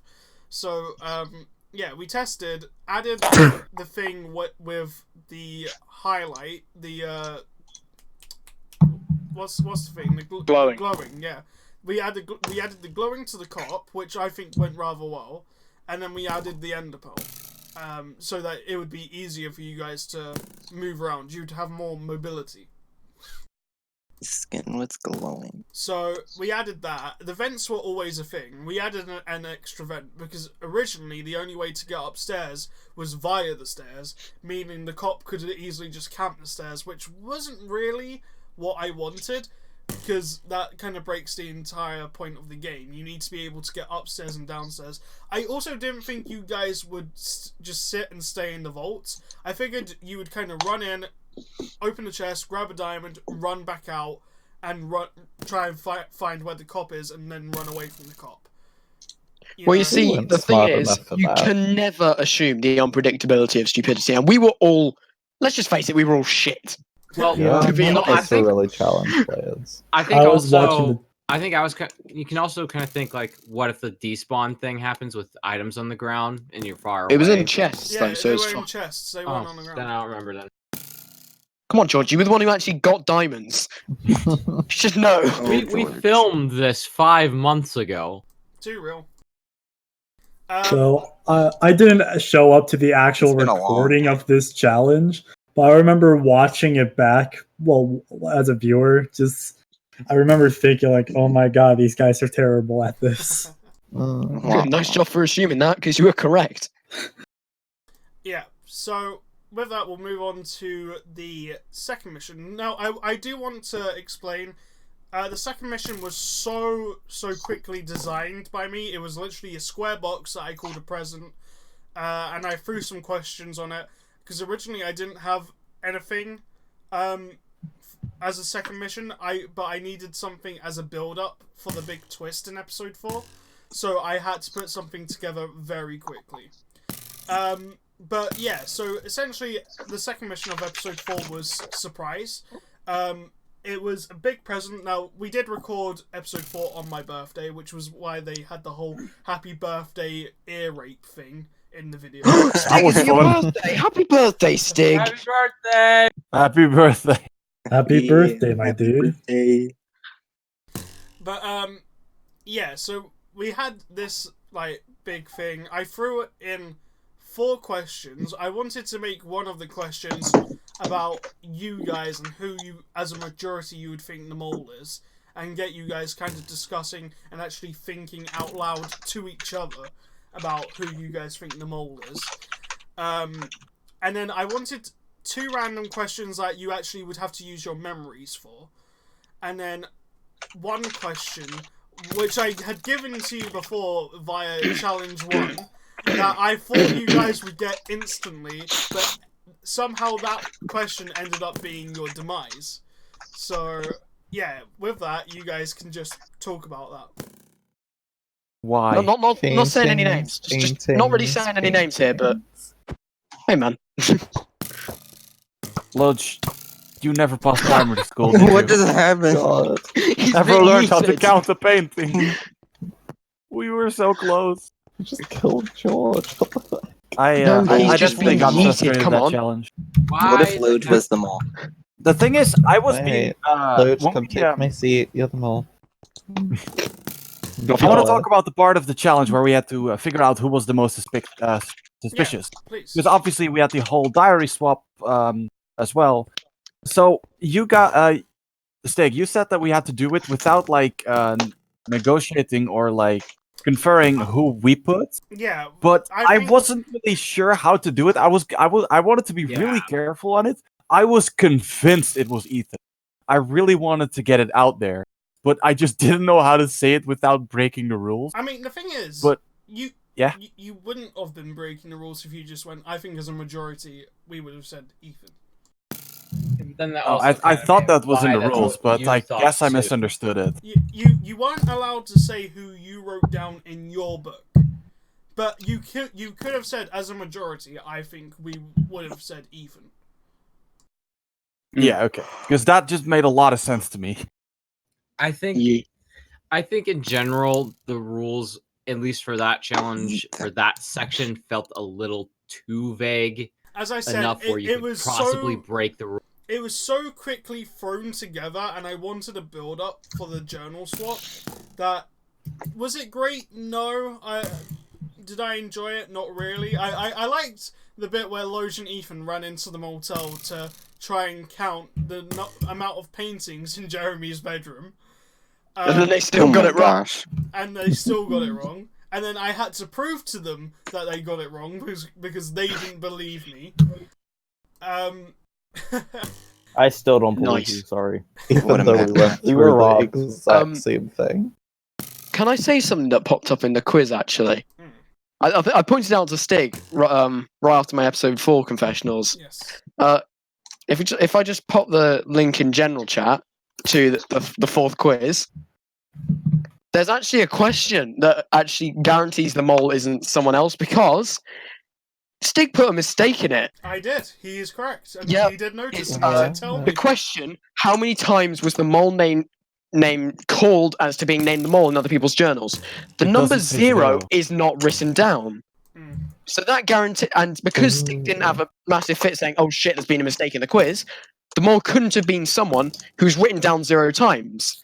Now, the problem with this logic is the fact that I didn't actually write down who said who was the mole, so I couldn't actually figure anything out. Okay, Wow. I have this.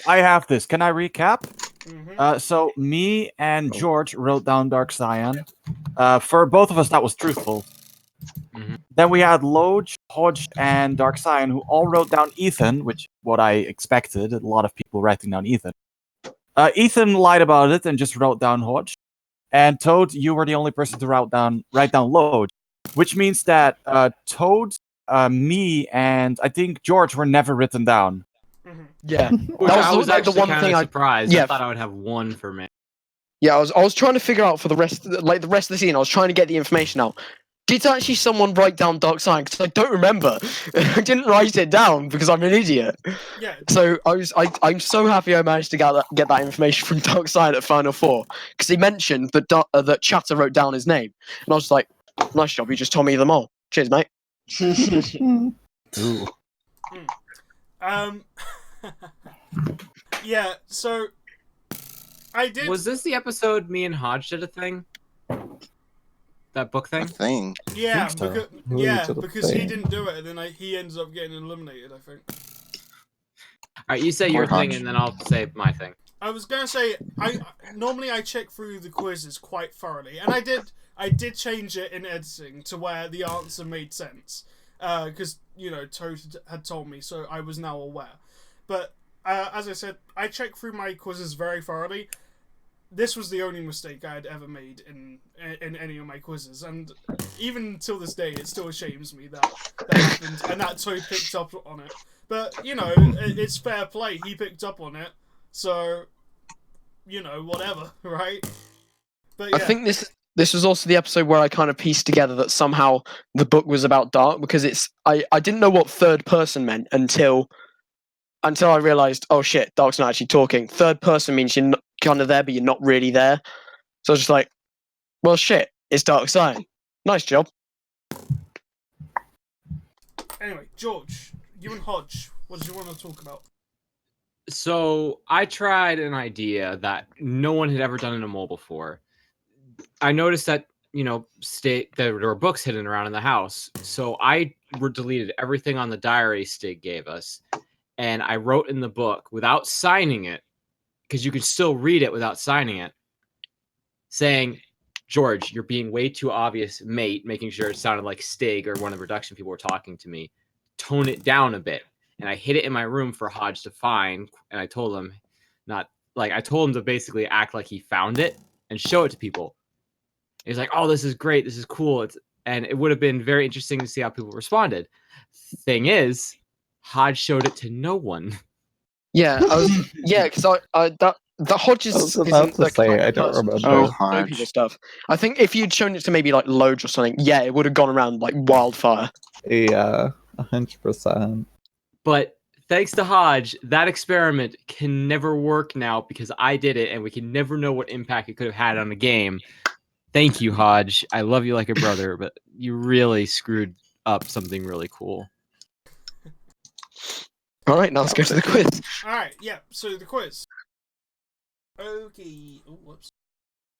Okay. So once again, not a bad quiz. Hodge was eliminated, and I think from here on out, I don't think there was a single tie. Oh. So people with the most correct were Chatter and Ethan, who both got 6 correct. Ooh. We are all 5. Toad, Loge, and George all got 5 correct. Oh yes, I finally pulled my shit together. And then Hodge got 3 correct. Oof. Wow. So as I said, it wasn't That's a lot. It wasn't not a bad quiz, but Hodge just got the least amount of answers correct because Poor I Hodge. think for most of them, if not all of them, I think he was putting answers down on Ethan. Yeah. I'm not a doubt he'd suspect his significant other, wouldn't he? So yeah. Ah, that's something else I'm gonna bring up. Okay, so you guys remember how I put a sign on the present, and it was a message from the mole. Mm-hmm. And you all... Did Hodge get that wrong? No. So that begs the question: who got it wrong? Who got it wrong? It was Jeremy. No, it's not always Jeremy. Was it me? It was. I George. think it was George. It was George. Oh my god!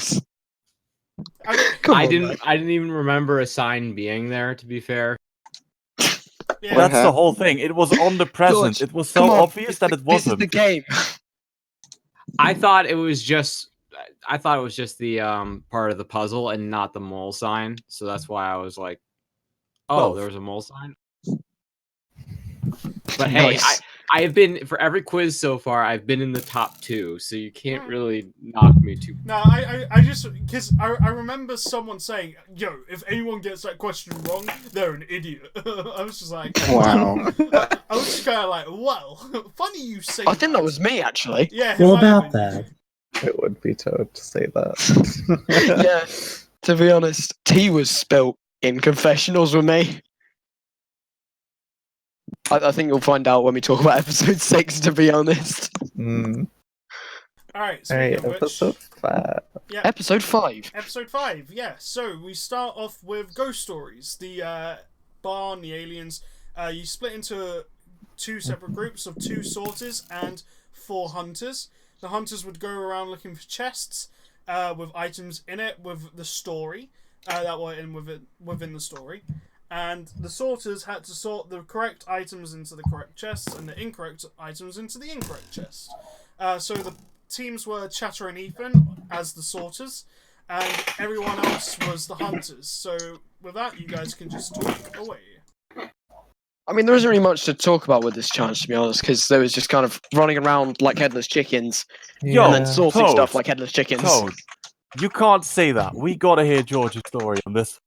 You could see the Story time with George. Who needs to crap get, for who cares about who cares about Samuel being from abducted? that What happened, challenge. George? You could see another challenge, and the structure looked alien with a story about aliens, and I get flack for wandering off to it because it looks like an alien thing.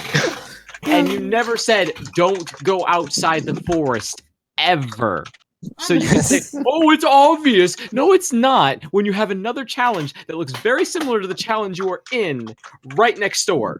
Nice. I mean, I thought it was common sense because normally there is. Yeah, but hold on. But We're no. playing a game called The Bowl where you I inspect know. everything. I know. What did you expect? I know, but I just thought it was common sense because normally there's a gravel pathway that leads to a different challenge. That, like, the wheat field stopped, meaning you weren't in a farmerous region, you know, and such like that. So I just assumed that the challenge area would be quite obvious to where you had to be. That was my take on it. I mean, to be fair, a lot of us made mistakes during that challenge. I spent most of it climbing the budget cut Godzilla, which didn't actually have anything on it. It did, but someone had found it. Yeah, there was something in the crotch, and I climbed up as high as you could, and I was so convinced there was something in it, and there wasn't. I think Yeah, this I is should one of have the... gotten shade for that. I found an ink sac and held onto it, and that's all I did for my mole effect. Nice. Wait, was Quite that what was simple. in the Godzilla crotch and ink sac? No. No, that's in my... That would have been great. It was just I wanted to track this. Yeah. So I think that this was one of the challenges where I actually did quite well. I decided I wanted to be a sorter because I'm shit at finding things, and it would be the smaller group, so you could kind of focus on one person and what the teamwork is like. Now, Ethan, I knew he wasn't the mole at that point because that's how people were getting out, but he still tried to act shady with me, like mixing up redstone dust with redstone ore or whatnot. And I had the idea, but he kept trying to convince me otherwise. But I think we did really good in that challenge. We got a decent chunk of money, and I think I helped well for once. What was funny about that is I think Ethan screwed himself a bit, but also was trying to help himself because I think he teamed with you, Chatter, because he thought you were the mole.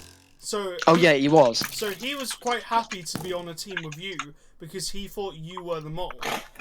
So this way he was able to keep a good eye on you and to see if you would do anything mole-ish. I thought he was also on Toad.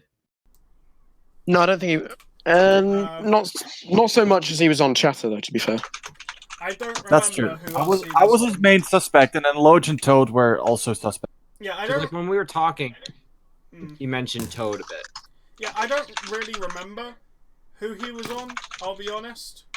So, yeah. It was me, and then a little bit of Loge and Toad. All right. But with that, we'll go on to the next mission, which is the auction. So Toad left the game. Oh wait. I thought that was on purpose. I think I already know what he's done. Can we first say, Lambu, thank you for ruining. I wouldn't say. I want to say with that, I really want to just at some point just say just 100 at the start of one of the rounds. Just for the sake of doing that. This is why I said I got really lucky, because I knew the gold helmet was affiliated with a Lambo show, and I knew he'd bet 100 if there was anything to do with American eye surgery in it. No. I won! And he I did. will say, Now, I think the challenge with Lambo bidding 100, and I've already told Stig this, and I think you agree. Mhm. I think it sort of just made it a little bit unfair for the rest of the Yeah, people. it did kill the challenge a little bit, because I think everyone was a bit stingy except for Lambo, to be honest. Yeah, like, in my was a very opinion, I generous think one. Ethan should have gotten the most points. He had the best. yeah. So Yeah, You literally had images. Like, Ethan deserved more points, but I'm not sure which. He was trying to go for the one-up and the saddle, though, to be fair. So whether he would have gotten that exemption and saved himself from elimination, we don't know. You were being Yeah. so safe with your bets, you would have gotten it anyway, with the 100 you got. If you hadn't gotten the 100, he could have had a chance, maybe. So Yeah. So I agree that the whole 100 thing is like where this challenge went wrong. But I do want to kind of add that when I had visions for this challenge, I assumed everyone would have different amounts. Not at any point, because I even said this to Zalak and Lambo and Saiku while they were bidding, which was, I doubt at any point you will bet 100. You might bet close to 100, but I doubt at any point you will bet 100. about that. Yes. Really should About have made a rule on that. Yeah.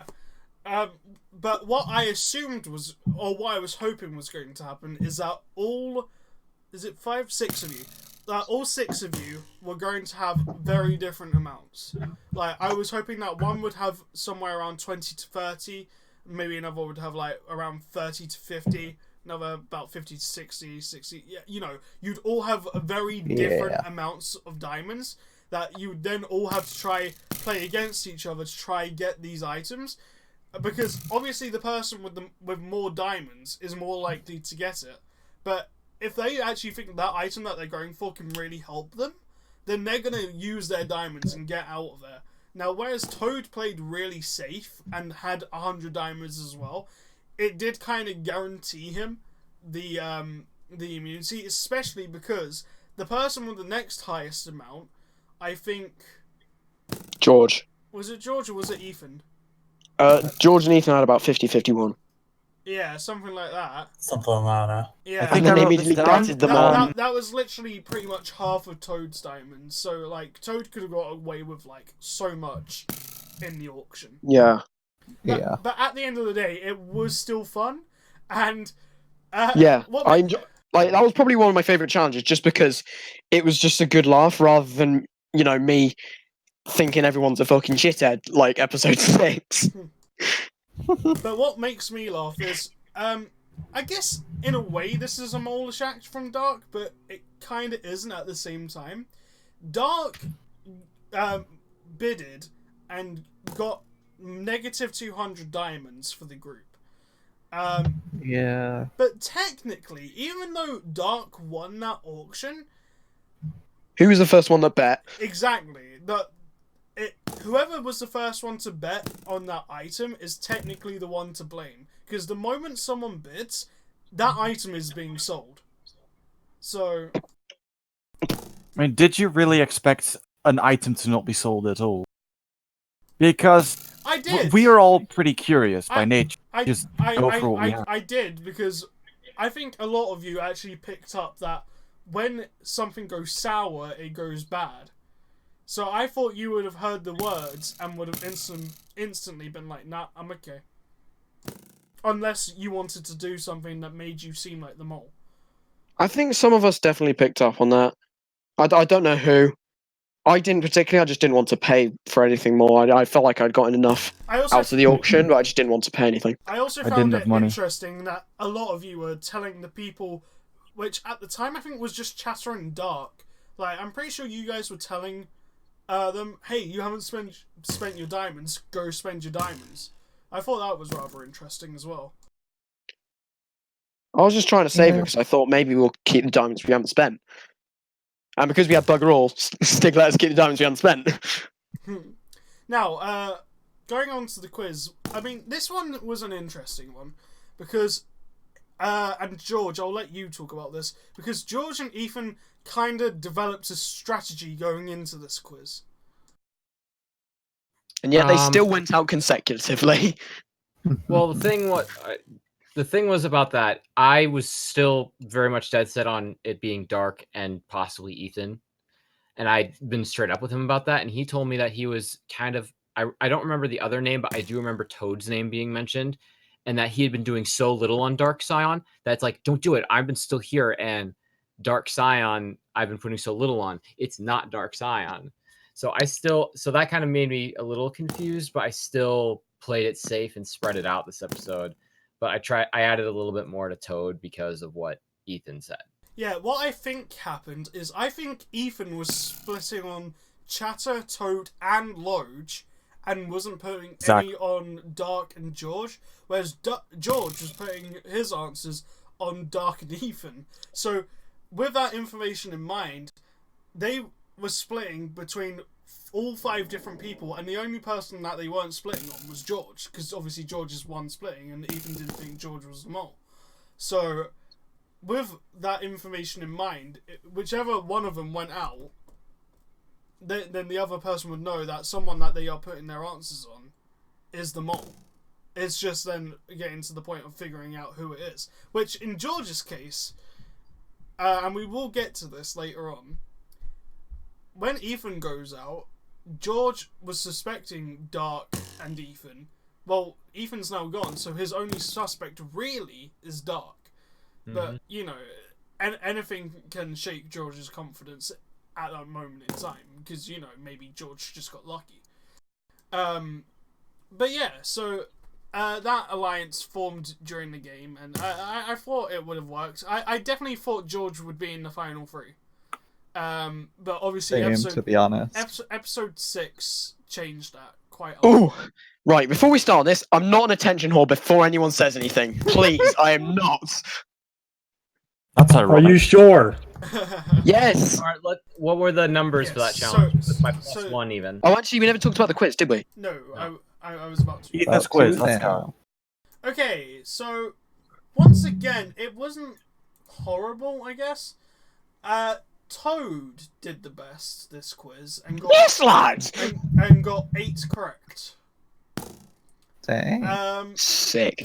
Chatter was the next best and got 6 correct. All right. Dark doesn't matter. George, you got 4 correct, but then you got the +1, so that gave you 5. And then Ethan got. No, sorry, Loge got 3, and then Ethan got 2. Oof. So, hold on a minute, you were on Dark Side. Why didn't you get a high score? What was that about? Me? Yeah. Again, with the whole thing with Ethan kind of made me get a little bit of a lower score because he was like saying don't put it on Dark. So I kind of listened to him a bit and added more towards you. Yeah, I think you did split a bit on Toad this quiz as well, because I think at one point Ethan said to you about Toad, and then you thought, I think you said to him, I thought a little bit of Toad, but I wasn't sure. But I also put... Yeah, I know that some of you guys wanted to make sure you had at least one answer on everyone, you know. just to be safe. I also split between Toad on that quiz, just because I wasn't quite sure on like my so-called tunnel vision on Dark, because it just felt wrong that I kept passing. I was like, what is going on? What if it's not him? I'm not quite sure. Mhm. I still thought it could be someone else, and then I was like, okay, George, no. Ethan, no. Lodge, no. Maybe Toad. Yeah, pretty much what I did. I mostly answered Dark Side, and for any questions I just didn't really know or it was kind of ambiguous, I just kind of went for Loge on it. It's just to see Ethan answer on him. Alright, so with that, we'll move on to episode 6. Now, I know Toad is. Oh boy! there's a lot to go on for episode 6. But we'll start off with the first challenge, which was avoid the attack, where Loge was a hostage. You guys had unlimited time to go and get him. And then get Loge to the checkpoint. And by checkpoint, I mean the safe zone. So I want to start off by saying this challenge was so shit. As the host, it was so shit. Because I liked it. the thing is, it didn't go the way I thought it would. So the whole day was quite bad as well, because I needed a lot of helpers for this mission, and we didn't have enough, so it got to the point where I had to participate in this mission as well, which I'll get to a little bit later. But so I was being a camera for a slight little bit of it. Then I had to switch during the mission to be a shooter and shoot at the contestants without being a favourite or anything like that. And yeah, it didn't go very well. And something I noticed is Loge was trying to shoot at Saiku. Now, I think a lot of Loge's arrows missed anyway. Oh yeah, I don't think he even killed anyone. His day with a bow. Something I realised was Saiku was on the same team as you guys, and I don't know if you guys could have PvP'd each other at that point in time. You might have been. So is that why Darkseid didn't die by jumping in front of him or that? Maybe. Oh no, he genuinely didn't Dark hit was me like, once. oh, Saiku sucks with the bow. Yeah. No, Oh. I will say, Saiku genuinely missed every single shot on me. Which is very uncharacteristic of him. He's like one of the most insane aimers. I don't think he had a mouse with him. I think he was using a trackpad. Maybe. Yeah, that sounds right. Yeah. Are you eating crisps? Someone is. Sorry. No, Toad, you were drinking alcohol during the mole, and you're complaining he's eating crisps. Oi, don't at me. Fair point. I just added you. Look, I'm he's hungry. angry Whoa. this episode. Just leave him alone before he explodes. But yeah, so All right. How do you think I felt this So- episode? So as a whole, I thought that someone that wasn't Loge was going to die. That didn't happen. And the challenge itself took about 3 minutes. Felt like- And funny. I didn't think it would take about 3 minutes. I thought it would be a little bit longer. I was estimating at least like 10 to 15 minutes, not 3. And what made it even worse is Loge was the only one to die, and I was the one shooting, and I shot Loge. What's funny about this is I wasn't aiming for Loge. I was aiming for Dark. Oh yeah. So Nice. it was an accidental, I guess, sabotage from Dark, because like, Dark. I mean, okay. I knew that most of the archers would be aiming for us over Loge. So my strategy going into it was to do the jumping, bobbing, and weaving, so in case Loge was behind me and it missed me, the arrow would hit someone else. It just happened to be Loge at the time, I guess. Sick. And what's funny is like Loach was in the center of us most Oh, of the time. yeah. Even though we weren't blocking him, he was usually the He center. was in There the were sometimes he center. would run ahead of us. But I do notice like there was like a panic of like people moving around him, at least in that moment. If I remember. I'll be completely honest. I was actually trying to get myself killed. Nice. Like, I, Take one, like mate. I remember the one time I was just trying to shoot someone and like not moving at all. Mm. Yeah, I remember Psycho. that happening. Psyche was I think it using a was Zaiku. trackpad. He couldn't shoot. Right. So what happened with me? This is where the tea really, like, the mug fucking shattered. Let's just put it that way. Oh goodness. Because at the very start of the challenge, Steve was like, "Oh yeah, pick someone who you think would be quite determined." I had a good idea of what this challenge would be because let's face it, we've all seen Ethan's mole, and I was thinking, "Oh, it's probably just like that." And I thought I could do roughly that quite well. So I was like, "Oh yeah, I'll do it." And no one picked up on the fact that I said it, so I got really angry and I thought everyone was ignoring me. But I don't think that was what actually happened. I think that was just a combination of stress of real life and also just small things that occurred, and I kind of blew my fuse. All right. Trust me, I'm not this salty. Please cast me in more good shows, please. I'm a good boy. No. I'll do anything. I'll pay. I've been wanting to be I'll pay. casted in good shows for years, Toad, and people ignore me. Please Toad don't has use money the now, winnings he to get on can another actually show. pay. All right. I want regroup. So. Oh, poor um, Kosh. So with that, we'll move on to the second mission. Now, this mission was good and bad.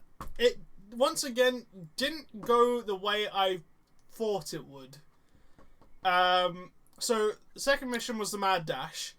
You guys voted Loge to be the runner, and George became the chaser. Voted by you guys. You guys decided that George would be the chaser, and then the other three of you were going to be the lookouts.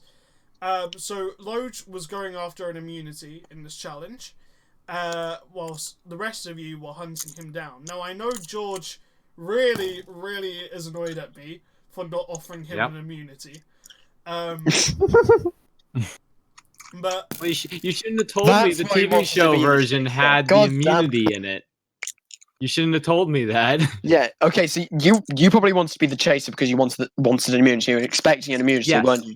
Yes, I and wanted to the be the reason chaser why I 'cause- said it yeah. really fast is because I knew you would probably try something, and I wasn't trying to ignore you. And if you did speak up, I probably would have given it to you. But the reason I didn't vote for you for being solo is because you've already had immunity twice, and the reason why I spoke up is because I wanted to finally have a chance at it. Yeah. I wasn't expecting the chaser to get immunity. So I was just thinking, who's the most likely to catch Loge? And I know that these two haven't done very well in challenges, and you were in the Kate challenge, so I didn't know how good you were. So I was like, I can probably bob and weave better than Dark Scion did when he was dodging Saiku's bad aim. But but I thought I was probably going to be the most likely to catch Loge because I say we're on a similar skill level. Loge is so much better than me. He's a fucking tryhard, but I thought I would probably be the most likely to catch him. Not trying to big myself up or anything, but I thought I'd probably be more likely to catch him than everyone else. But George did a really good job in that challenge. Like I can't give him shit for anything. He did a good job. Dominated Loge. Don't say Honestly, that. Murdered him. so gay. sick of freaking immunities at that point. I just wanted someone to kill Large. There's no immunity. One thing, I'm going to say something really quick. In terms of filming, Dark Scion, you nearly gave yourself away to the viewers. There were times you weren't even looking at all. It's like, Yeah. that's way Actually, too obvious. I'm not sure where your tower was located, but Chatters was like in the middle of places, so it's obvious that he's going to kind of run around the tower. Every was you time also, that like, I yeah, it's a wasn't. lot. oh, are you talking about editing wise? In terms of like when we were he was like during the middle of the challenge, like searching for stuff. He'd be doing this a lot.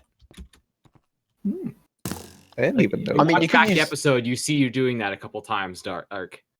I mean, yes, I mean that wouldn't give anything away to any of us, but viewers. I do want to say one thing, editing wise. Ethan recorded the close-up cams of you three in the towers. Yo, those angles were class. They were, but I don't know if Dark Swan was actually during the challenge. I think Dark's one might have been just before we started. And then after that, he didn't have any more close-ups on Dark, and I just kind of fed it in at a random point so that Dark would get some screen time in that challenge, because otherwise he's just there but not doing anything. So if that's what you're referring to, that's my fault. But Okay, then I take my statement back. yeah. I can't actually do. You can't unring a bell. But I think George did really well in this challenge. I'm sorry. I saw this second round. Load was right beneath you, and I quote you on this: "I cannot see a thing." Yep, that's me, guys. Oof. So I mean, at least I spotted him a few times, maybe different occasions, but I am not sure what happened. I guess I was looking in a different way. It's that's You the were thing. lit- You never know where someone is. You're always trying to look at places where they can hide or where they could potentially run to. So Yeah. sometimes you just forget to look close. So Yeah. I will add that in this challenge, the first round, there was always going to be 2 rounds before people were like, oh, did that challenge go so quick that you just added another one in? No, there was always going to be 2 rounds. The only way there was going to be 1 round is if Loge somehow earned an immunity in the first round. And that would have been that 1 round. If we had run out of time in the first round, would we have been given a second round or not? Yes. Yeah, Okay. Yeah, you probably would have. But the first round went exactly as I expected. Loge got caught. He got caught really quick. But it gave him a chance to kind of run around the map and kind of learn some things and learn some new tactics. So I knew that was going to happen. Second time round, I'll be honest. Pardon me. What I wasn't expecting was Loge to get caught going into a house, having you guys stare him down where he wouldn't be able to move, and then when you guys finally see him and George gets released, I wasn't expecting him to then stay in the house because I can see what Loge was doing. If Loge knew that George was coming a certain direction, he could have blocked George off completely and ran away and probably would have earned the immunity in that challenge. But instead, because he didn't know where George was coming from and he thought it was a different direction, he ends up leaving through the way he could have blocked George off and running into George straight after. Yeah, I remember this challenge now. So I heard them talking about like some fountain or water or whatever, and outside the house there was a fountain. So I ran the opposite direction, which was the wrong way. Yeah, I think there was like 2 or 3 different fountains in the map. And one thing that I was a little bit upset about is that it's such a huge map, and only like one side of the map actually kind of got seen. And what else upset me is, to these guys, I built up this challenge so much by saying it was the most fun challenge in the season, you're gonna really enjoy it, and then when it came to playing it, all these guys were literally like, that's it. I think it's mostly just because like 3 of us were kind of doing nothing, and when you were hyping up, everyone was taking turns. We didn't take turns; we just kind of stayed at the towers. But I think if you used it for like a casual, just any kind of game show, I think it would work really well. Yeah, because everyone would go to like different places. I agree with you, because in testing, and I'm just saying this is the most tested challenge, not because it needed testing, but because everyone enjoyed playing it. Everyone would want to play it over and over again and would want the chance to be either the runner or the chaser, just so that they could run around this map, and try and hunt someone down and try and win at it, So, is being the lookout the most boring thing? Yes, but is it still, like, a really fun challenge? Yeah, it is. I was a tester. I can confirm it was really fun. Yeah, so... I was also a tester. I can confirm it was alright, I guess. Wow, toxic. Wow. I was in the challenge. I can confirm that I did really bad. Nice voice crack. But, you know, sometimes that is the way the game goes. Sometimes it goes the way you want. Sometimes it doesn't. Sometimes testing ends up one way and then the actual show ends up another way. So, yeah. But, with that, we'll go into... we will come into the social phase a bit, actually. So, Toad, specifically, in this social phase, wanted to be left alone. Well, I didn't really want to. The four of them just kind of went to a chat, so I just thought, alright, I'll just talk to myself for a little bit because I'm a lonely piece of shit.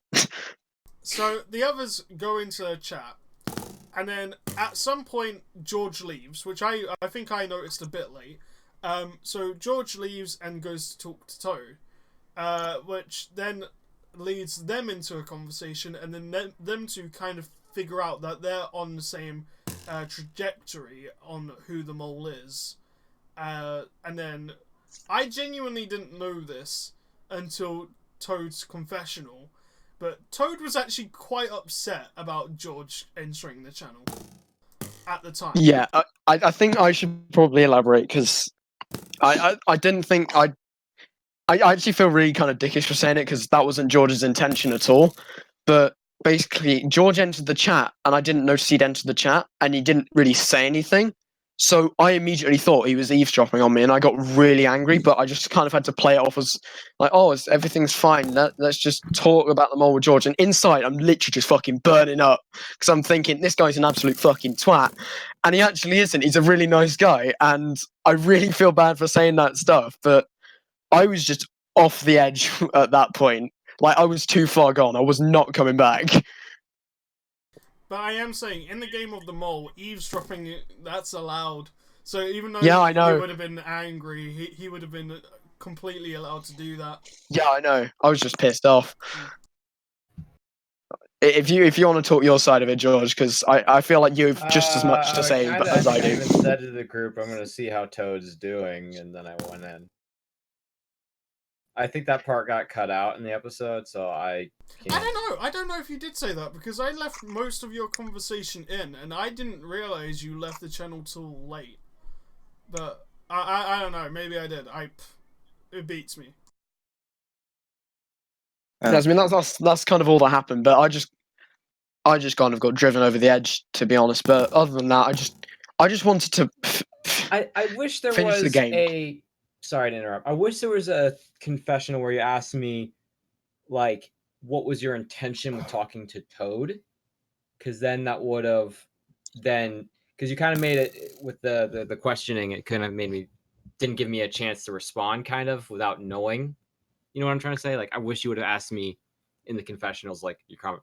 Why did you go and talk to Toad? To be fair, I did my confessional after everyone else did, so Stig didn't even know at that point that I was really pissed off. Like, I was the guy doing the confessionals at literally midnight. Yes. He was. Nice. Stig's probably really pissed off at me for doing that. No, not really. I don't know. At the time, I was basically just around whenever. I mean, if that was me nowadays, then I would probably be a bit more frustrated, considering that I've been working a lot more lately. But no, not really. I mean, nah, it didn't bother me. But anyway, with that, we're gonna move on to the elimination. Now, this one's an amazing one. Because oh no! By no means, bye guys. Because by no means did I think George was going to be eliminated, and I've talked to Loge about this already, but I 100% thought Loge was going this episode.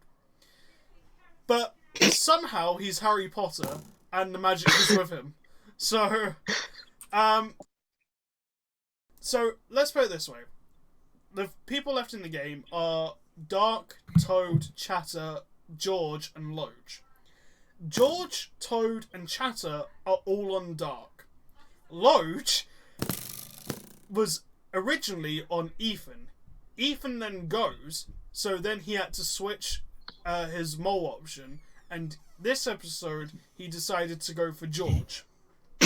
So you really pulled the rub out the shit of that, didn't you? So, Chatter got 9 correct. Toad got 8 correct.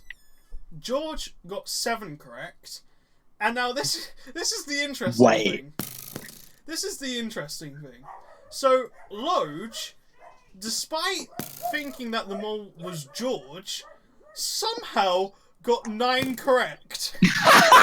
Wow. The thing is, for half of the challenge, I had nothing to do with the group at all. Like, so he didn't even. I should still be in the game. I have been the most robbed player. Why don't you? Why? I'm actually gonna look at the quiz. I'm gonna look at the quiz right now. I'm gonna see what parts you weren't really. Oh, I'm not showing it on stream, but Yeah, I know. I'm just looking for it right now. Wait, so Lodge, you got everything except the final question. You put George. Yeah. Nice. How did you do that? I guess. That's really great. Hashtag George for season 2. First question: what role was the mole? You'd know that. What helper did the mole die to? They didn't die. What position did the mole die? Didn't die.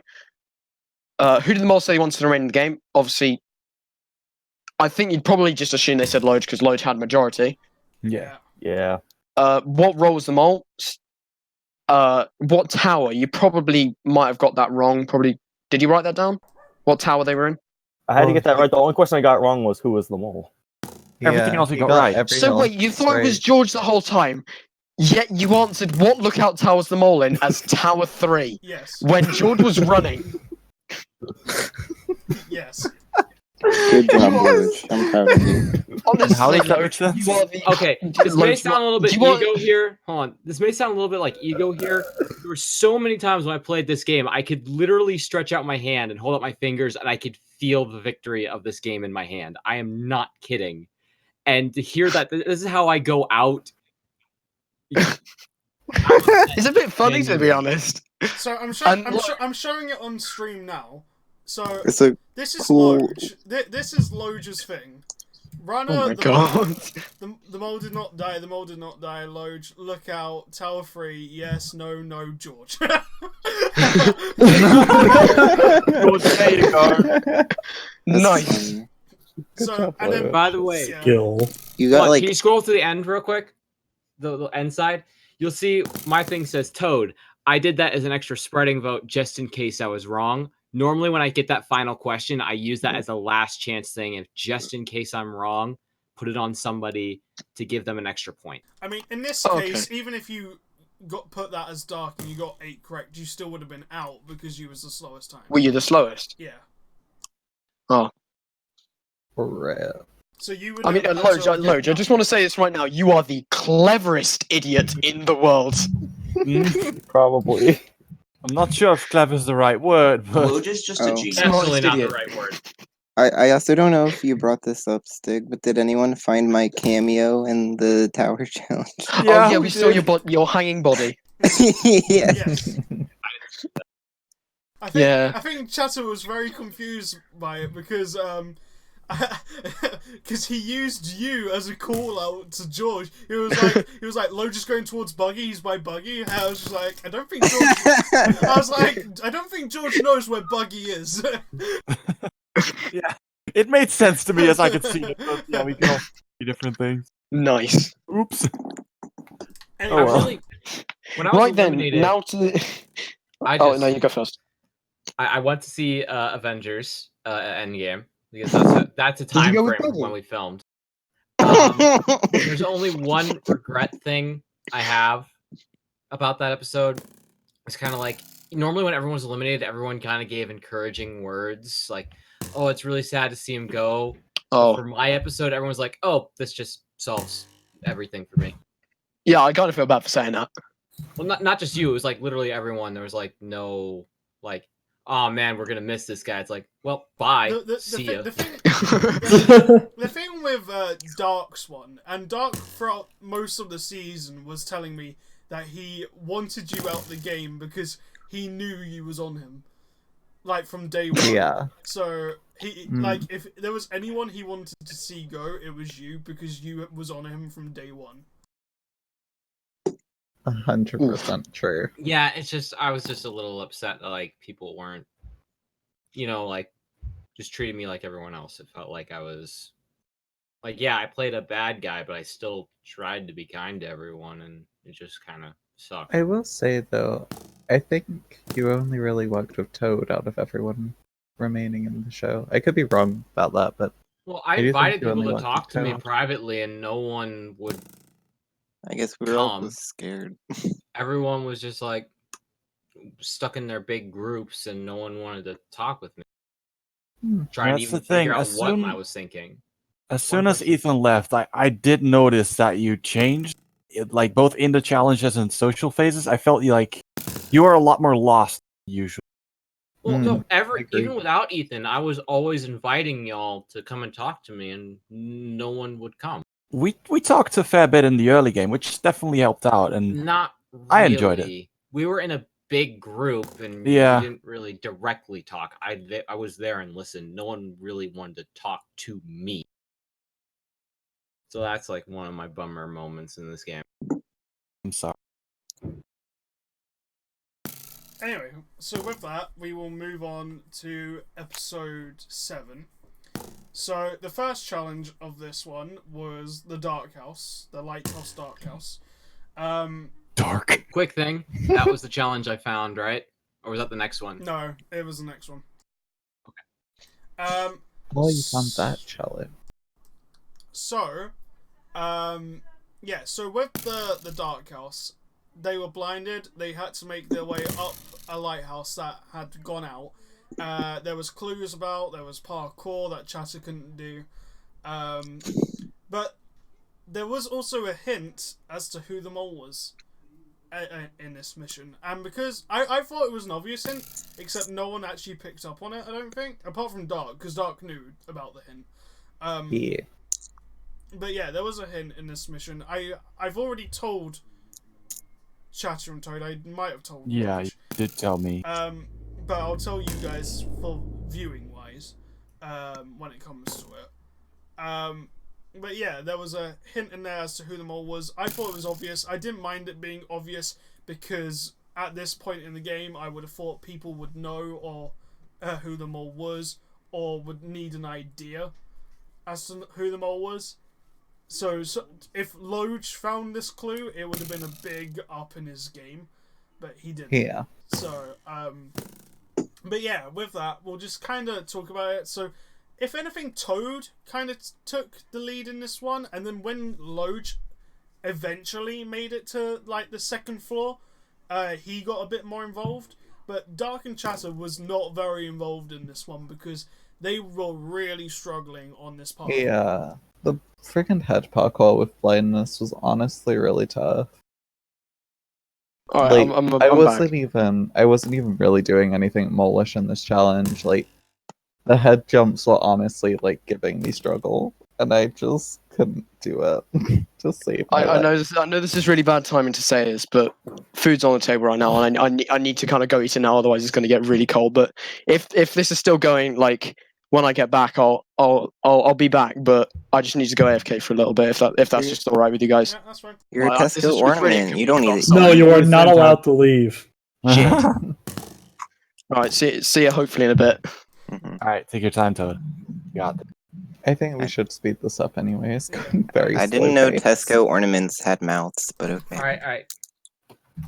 So yeah. So what I can say about this challenge, like I said, I was struggling a lot, but from what I understood, I heard that all 4 of us had to make it to the top at some point to stand on pressure plates, but then there was also the thing with the code, so I wasn't quite sure. But assuming we'd all have to go to the top, I felt like the challenge was doomed to fail either way, because there was always... It didn't matter whether it was me or the mole, there was always going to be someone who couldn't get to the top or wouldn't do it. Well, the only way you wouldn't be able to do it is if you kept failing on the parkour. Which, at the time, I wasn't taking into account people's skill or anything. Because they were quite simple jumps, but with blindness, obviously it's not that easy. But yeah, I love the thing with Twitter. Because I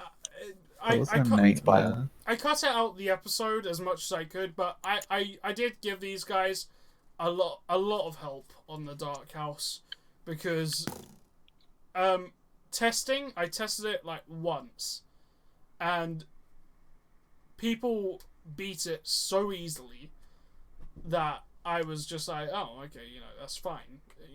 They beat it so easily. I didn't make any changes to it or anything. I just thought they'd be able to get it. And that didn't happen, so I had to give them extra help. I felt like I should have put a parkour sign where the birds were, so that people would understand that there was parkour there, so that they didn't waste time looking for the next area to go. I feel like I should have added another route up, because I was basically banking on people's parkour during this mission. But yeah, so I kind of agree with Chatter. It was kind of doomed to fail, which, that's my fault. But the hint in this challenge is the code itself. 325114. If you turn those numbers into four separate numbers, to where you get 3, 25, 1, and 14. If you put in the mission itself, it said about turning numbers to letters. So A would equal 1, B would equal 2, and so on. If you did that same format with 3, 25, 1, and 14, you'd get the letters C, Y, A, and N, which would give you cyan. Ooh. Ooh. So Dang. that was a mole hint right there. The code given to you was on its own a mole hint. Gosh dang. So yeah.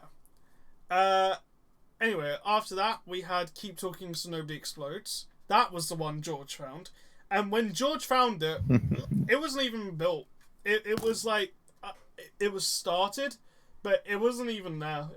I'm pretty sure I had to redo most of it by the time it was actually played and aired.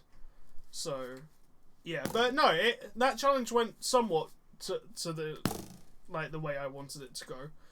It was rushed. We literally had a week from episode 6 to episode 7, and in that 1 week I had to build and redstone the entirety of that challenge, and I'm not a redstone expert, so I had to get someone on to redstone everything within that 1 week. And yeah, it was crazy, but it still worked well. You guys still lost, and this is personally what I think was one of Dark's greatest moments as the mole, and I think for viewing wise, it was the moment where everyone realised he was the mole.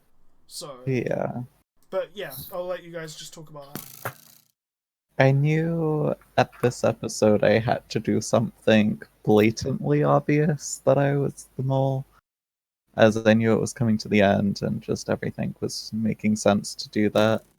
So I did. So it was like the color puzzle thing where the colors were flashing, and I just added a color. Or did I? Yeah, I added a color. And it was a very blatant, obvious thing that I did and got it wrong and failed the challenge on purpose. Now, what I find funny before that is Dark kind of sent Chatter through this whole whirlwind of he goes to one challenge, starts explaining that challenge. Chatter is then looking for that in the manual, reading that to Dark. Dark then wanders away to a different challenge and starts explaining a completely new challenge to Chatter, whilst Chatter is explaining the previous one he went to Dark, and therefore confusing Chatter completely. Yeah, I was like, is this words? Is this breath? No, wait, is this colors? Is this... What are we doing? But I did kind of expect it, because obviously I was with Dark, it was late game. I damn well knew it was the mole, so... I mean, I just kind of played along with it and tried to be neutral about it. And I think it was a great failure for a mission. I didn't mind failing it because... I mean, I wouldn't really know how to save it in this case either. But Toad and Loge working as a pair was really good. Like, they figured out the flicker puzzle quite quickly. And you would have thought, if they knew how to do flicker, that they would have said to Dark and Chatter, don't do flicker, me and Loach have figured out how to do it, we can do it.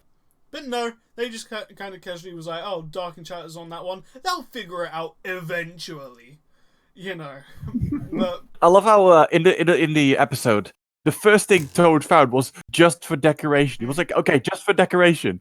Oh, it's quite literally just for decoration. Yeah. I just thought it'd be nice to have some nature bits in the mission. Yeah, you guys had 1 week to build the challenge. Let's waste time building some nature shit. It's all good. It didn't really waste time. It literally took me like 10 minutes. Yeah, I get you. I think this was a great challenge. I love the type of challenge that just really heavily revolves around communication. And in this fashion, where it's puzzle based and you have to describe to each other what you're doing and how it works, it definitely works for a game show like this, because it's a very it gives the mole a lot of opportunity, but it also gives the players a lot of opportunity for like subtle small mistakes, but also to like test each other. Like, how well can you do this? Do you know how that works? I think that's what made this challenge one of my favorites of the seasons, next to Ghost Stories. Loach, have anything you want to add?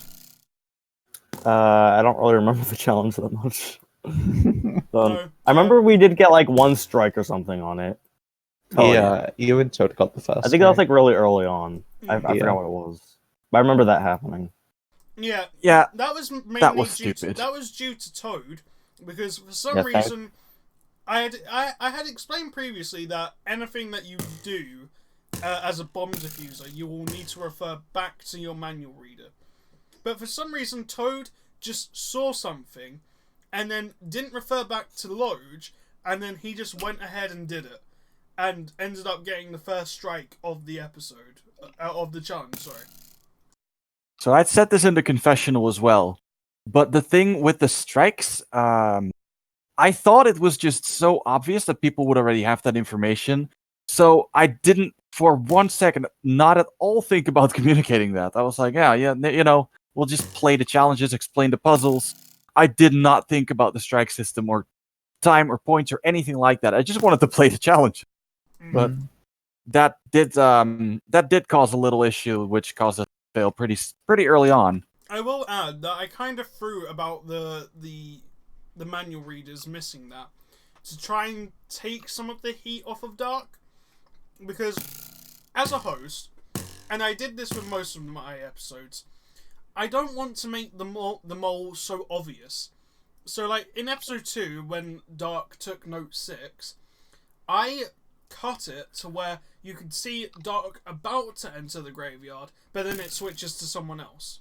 And then later on in the episode, there's a bunch of people talking about Toad entering the graveyard and that he must have taken note 6. Now, of course, you have to be very observant to even notice that at all. But, like, that was like the one... Ahoy, hoy, I'm back. Are we still going? Yes, we're Sorry. still going. Yeah, we're talking about the graveyard thing again, for some reason. What? Stay going. I'm talking about my editing.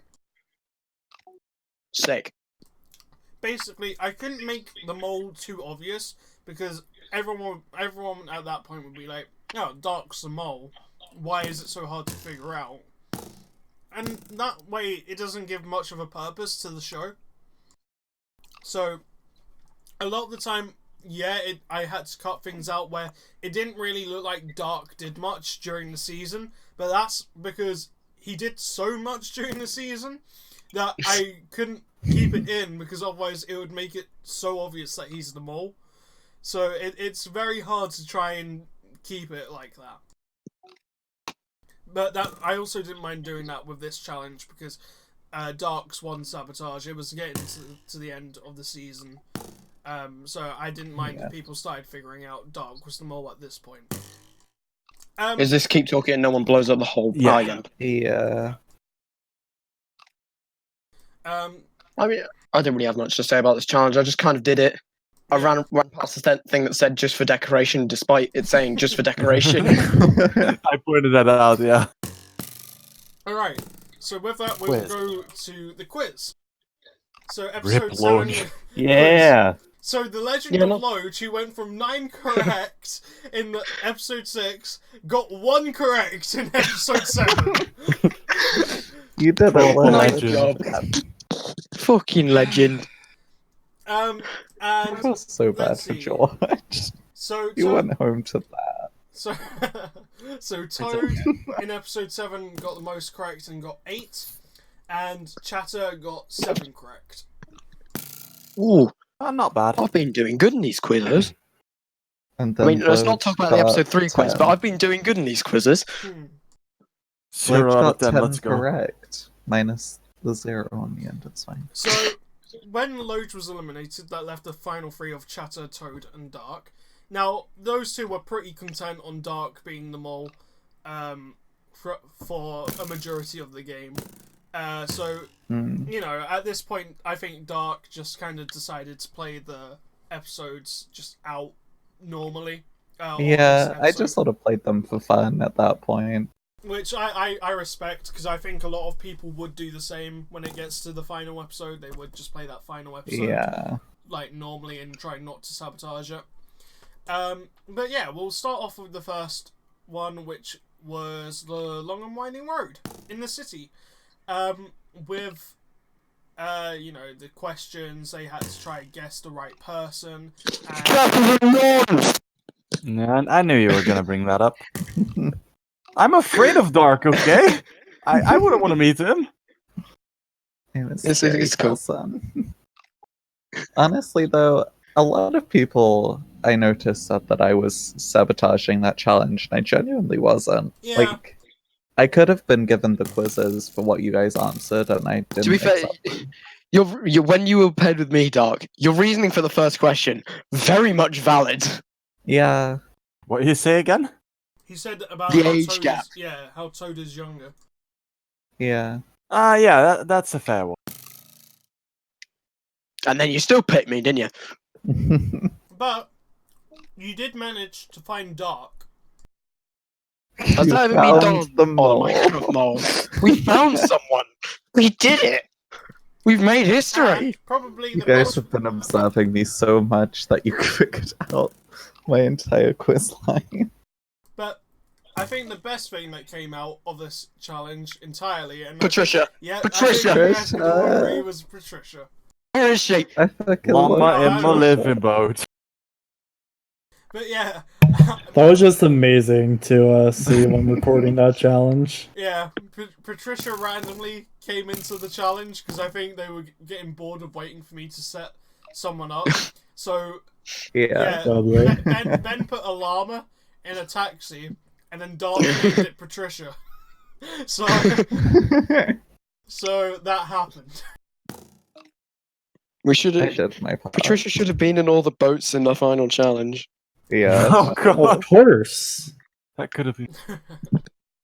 But speaking of the final challenge, the mole dossier. This one was. Uh, this one Oh, was. this is my eyesight. This one was.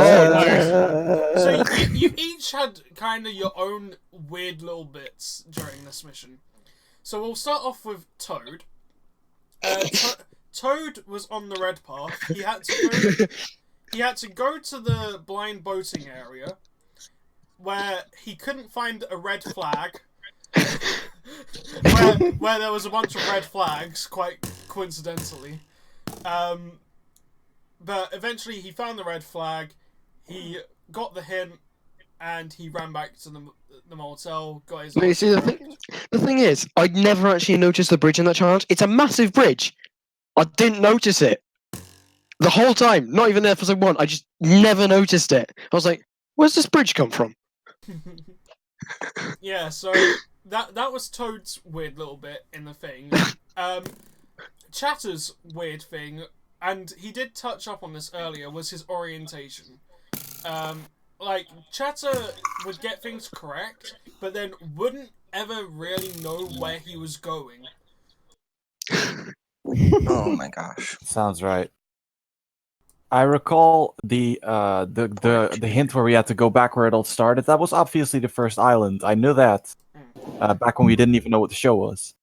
So I knew it was off the shore, but I really didn't know what side of the island it was. Was it left? Was it right? I didn't know. I just spent, I don't know, minutes wasting my time walking around like, no, it's this way. No, it's that way. No, I don't know what I'm Nice. doing. But then- all in all, I'm glad that I eventually found it, even though it took ages. I think it wasn't terrible in a sense. I thought it was quite nostalgic, not gonna lie. I quite like the homage of going back to the starting island where I think there was loads of signs saying stuff like Sea Dog is the mole. Oh, yeah. Oh my god, those signs. Can we get Sea I'll Dog in stream here? it, Sea I Dog. don't know if he's around. Wait, let me see. Someone ping him. Well, he put in the general chat saying, "Has everyone finally found out that I'm?" And he said that about 2 hours ago. Oh yeah, that's right. I'm just happy that You still like my Toad's man? book. I was happy that Toad's book that he got and on that island had something to do with me, so I could say that I sort of helped out the winner when. Not Nice really. one, lad. I love how the question is saying, how many immunities has Toad earned rather than how many immunities have been earned in general? Alright, Two? so, sorry, I got a bit distracted. But yeah, moving on to Darkswing. Now, Darkswing was... I don't want to talk To about be fair, I think it was mainly my fault. But Dark, if you don't know, it is dyslexic. And he also sucks at maths. But I think the math problem that Dark got, everyone had a go at it. And I thought the answer was quite obvious. I can't remember what it was. I think it might have been 7. I think that was the answer he was trying to get.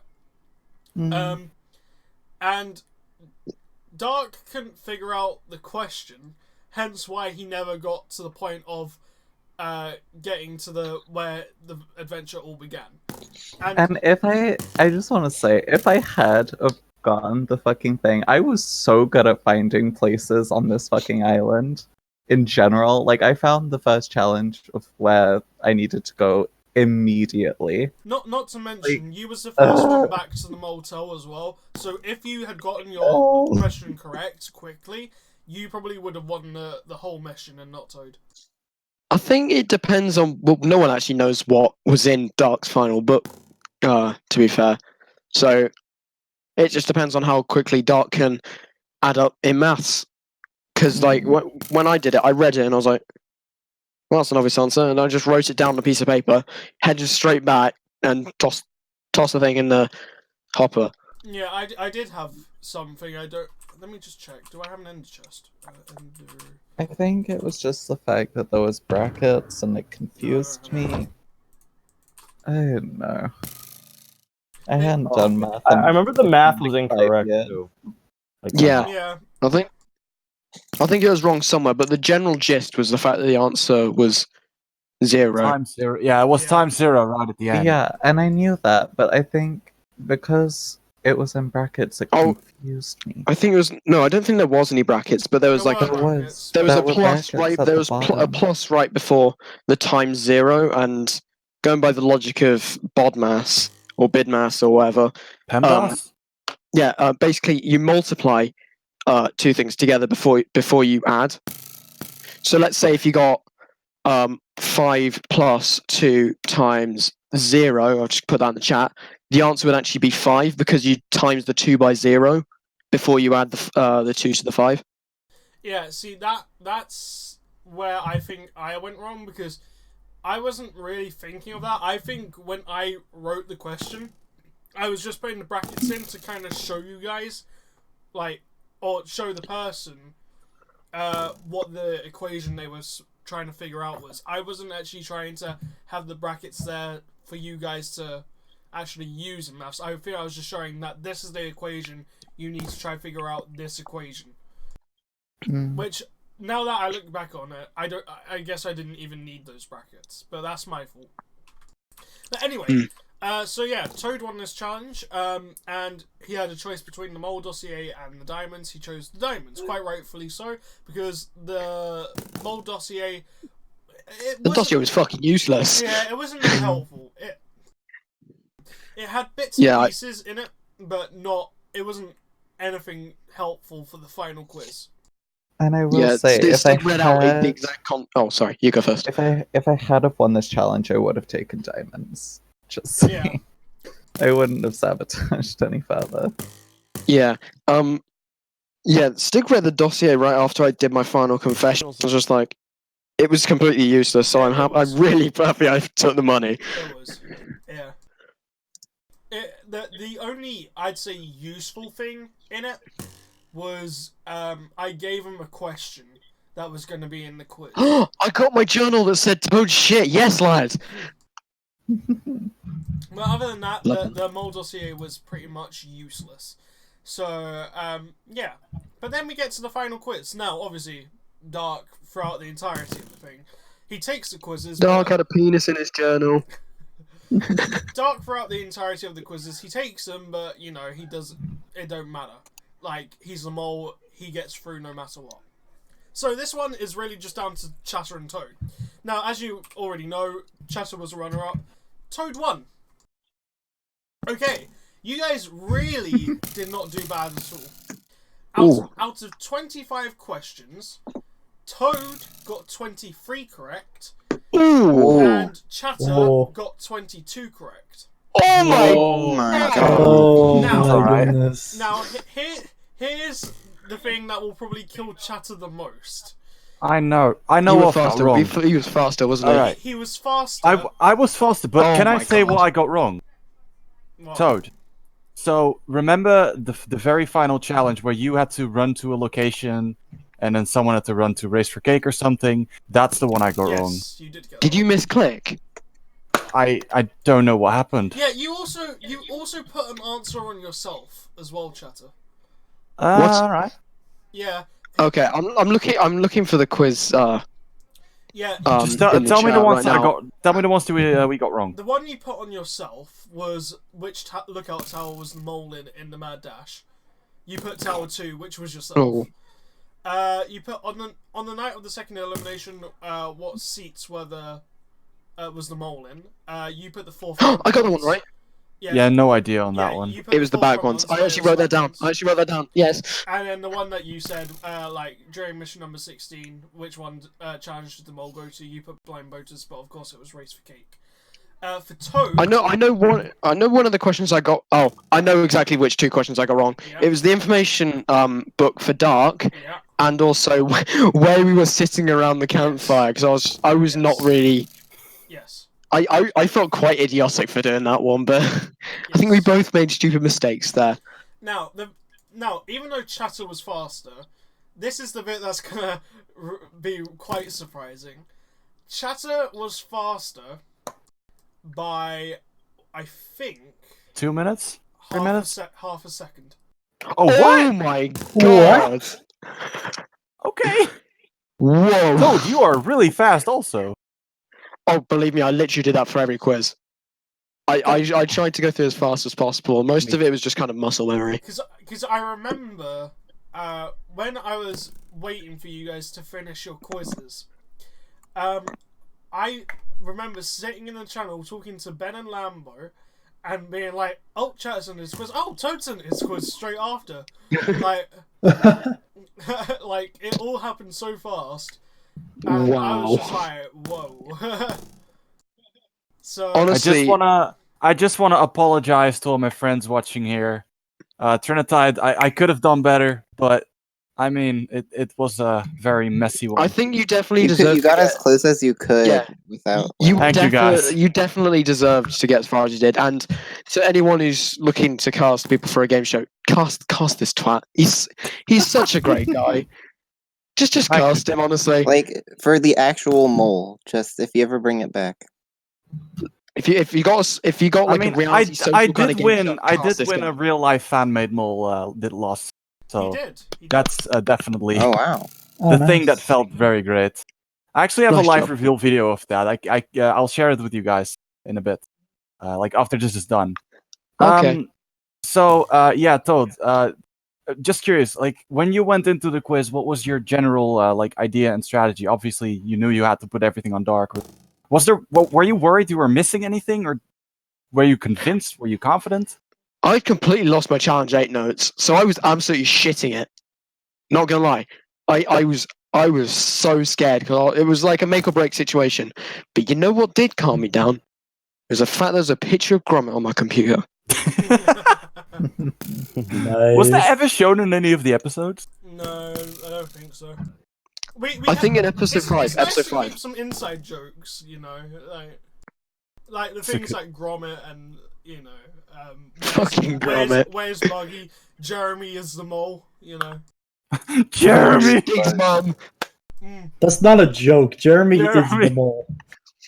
Can we all just Yeah, get guys, I get am. standing by Jeremy? Oh, Remote Birch 5 has got some. He's got Scran. I mean, I think. See you, remote. Oh, see you, remote.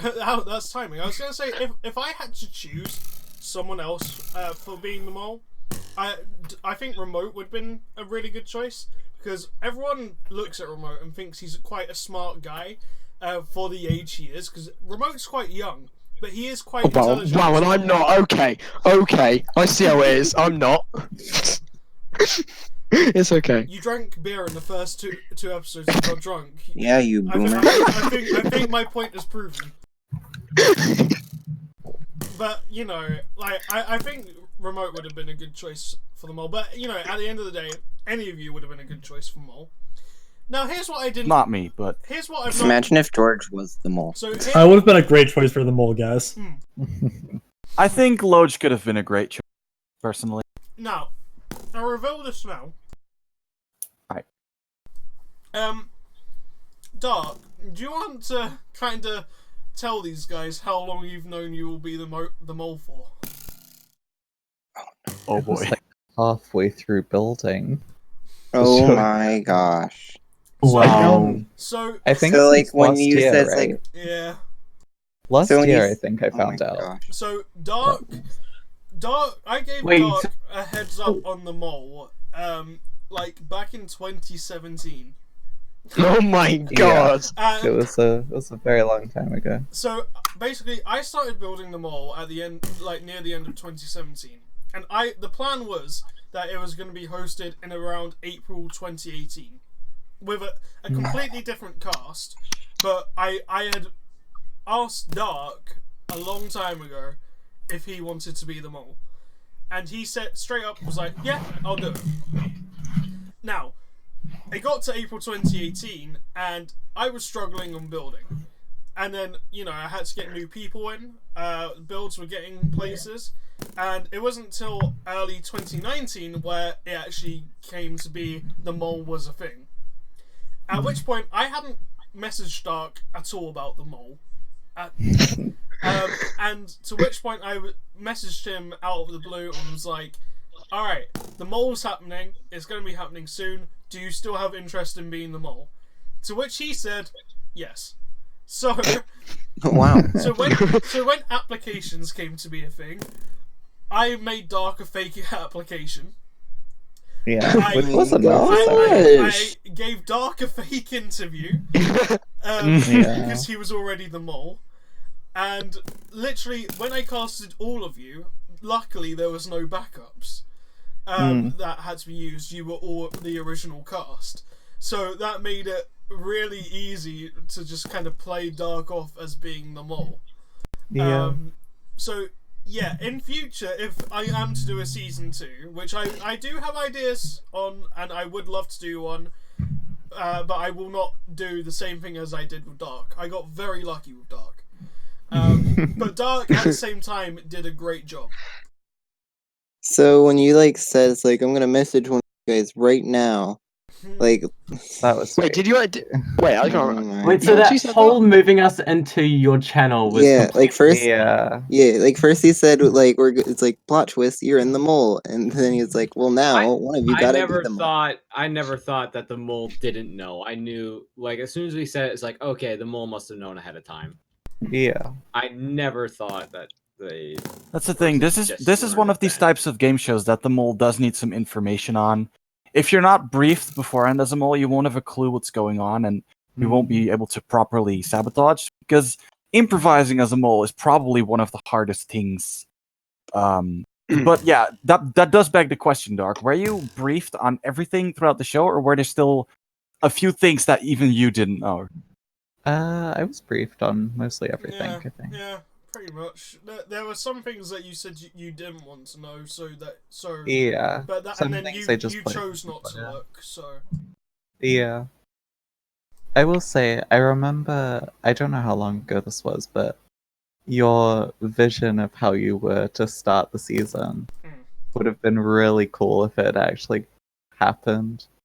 Where it was like the plane, and we're all sitting on the seats and we're watching the TV, and then it comes up as like, you are playing the mole. Yeah. Like, that would have been really cool. So if you guys have ever watched the UK version of the mole, it starts off by getting all the players into an airport, and they sit in the airport, and then on the TV it pops up the host and it tells them that this game is the mole. And I wanted to recreate that in Minecraft and have it be in a thing where they were in an aeroplane on their way to an island, and then up on the TV screen pops up me and I tell you that the game's the mole. So the idea of you guys not knowing it's the mole till the first day, it was always a plan. It didn't work out that way. No, sadly. Sadly. It would have been a lot of work to do it that way. Yeah. But yeah, so the boats and the island was like the next best thing. Obviously, some of you might have even noticed that there was different structures around the world that weren't used. They were challenges that we had to, that I said to scrap because they were too complex. I remember you showed me the pyramid one. That was. I'm actually kind of happy that was cut because that was a very confusing challenge to look at. It was like very complex, very complex. So, yeah, but at the end of the day, I think it went well. I think Dark did a great job as a mole. Toad did a great job to win, and Chatter is definitely worthy of being runner-up. So at the end of the day, I don't think it went horribly at all. Yeah, I think given that this is the first season, I think it's been fucking phenomenal. Like it's gone this well, and this is your first attempt at doing so. It's actually quite an achievement, to be honest. Round of applause for Steg. The fact that round of applause. The fact that you've got all of the original 10 cast members like in the first episode, and there was only one hiccup with Buggy. That is incredible. Everyone in the cast. That's up to us as well, for always being there. You know? I mean, by all means, give a round of applause to yourselves as well. Like, this show wouldn't have been possible without any of you. Yay. This round of applause is for you, Jeremy. Jeremy! Yeah, you heard this, guys. The show would not have been possible without me. Alright. So we're now gonna do episode number 10, which is just Jeremy and Dark. And I was the mole the for whole time. Right of being the mole. We've been played. Yeah, I just the mole versus the mole. Who will win? I was the mole of the mole. But yeah. Oh my gosh, he got the remote gate away. So with all that, that's get away. pretty much the reunion finally over. We've been going for nearly 3 hours. Jesus Christ. I want to go get dinner halfway through. It's now time to take questions from the audience. We're not doing that, I'm afraid. But, TN, ask us some questions, boy. TN, my biggest supporter. I want to thank you. He's My in fact the mole. Oh yeah. So for the audience. So with that, guys, I took a nap. Yes, I know you took a nap. Woj, you need to stop doing. But yeah, so with that, guys, it's been a great season 1 of the mole. I couldn't have asked for anything better. It did really great. Toad, I will pay you, I swear. It's fine. And Dark. Yes. Can I get my pity pound? I'm just kidding. That is something I wanted to discuss with you as well, Dark. But thank you all for watching the season. I hope it's been a blast. I hope you've all enjoyed watching it. Keep an eye out for a season 2, because I probably will do a season 2 at some point. So keep an eye out for that. But yeah, I'm just going to take a small break from game shows as of right now. But yeah, it's been great. So if you all want to say goodbye, thank you once again, all of you, for playing. This experience is now over, and you can now say goodbye. Bye. George season Bye. Had two. a fun Bye, time, Jeremy. even when I disconnected. Jeremy! Jeremy. Stig's Bye, mom Jeremy. strong.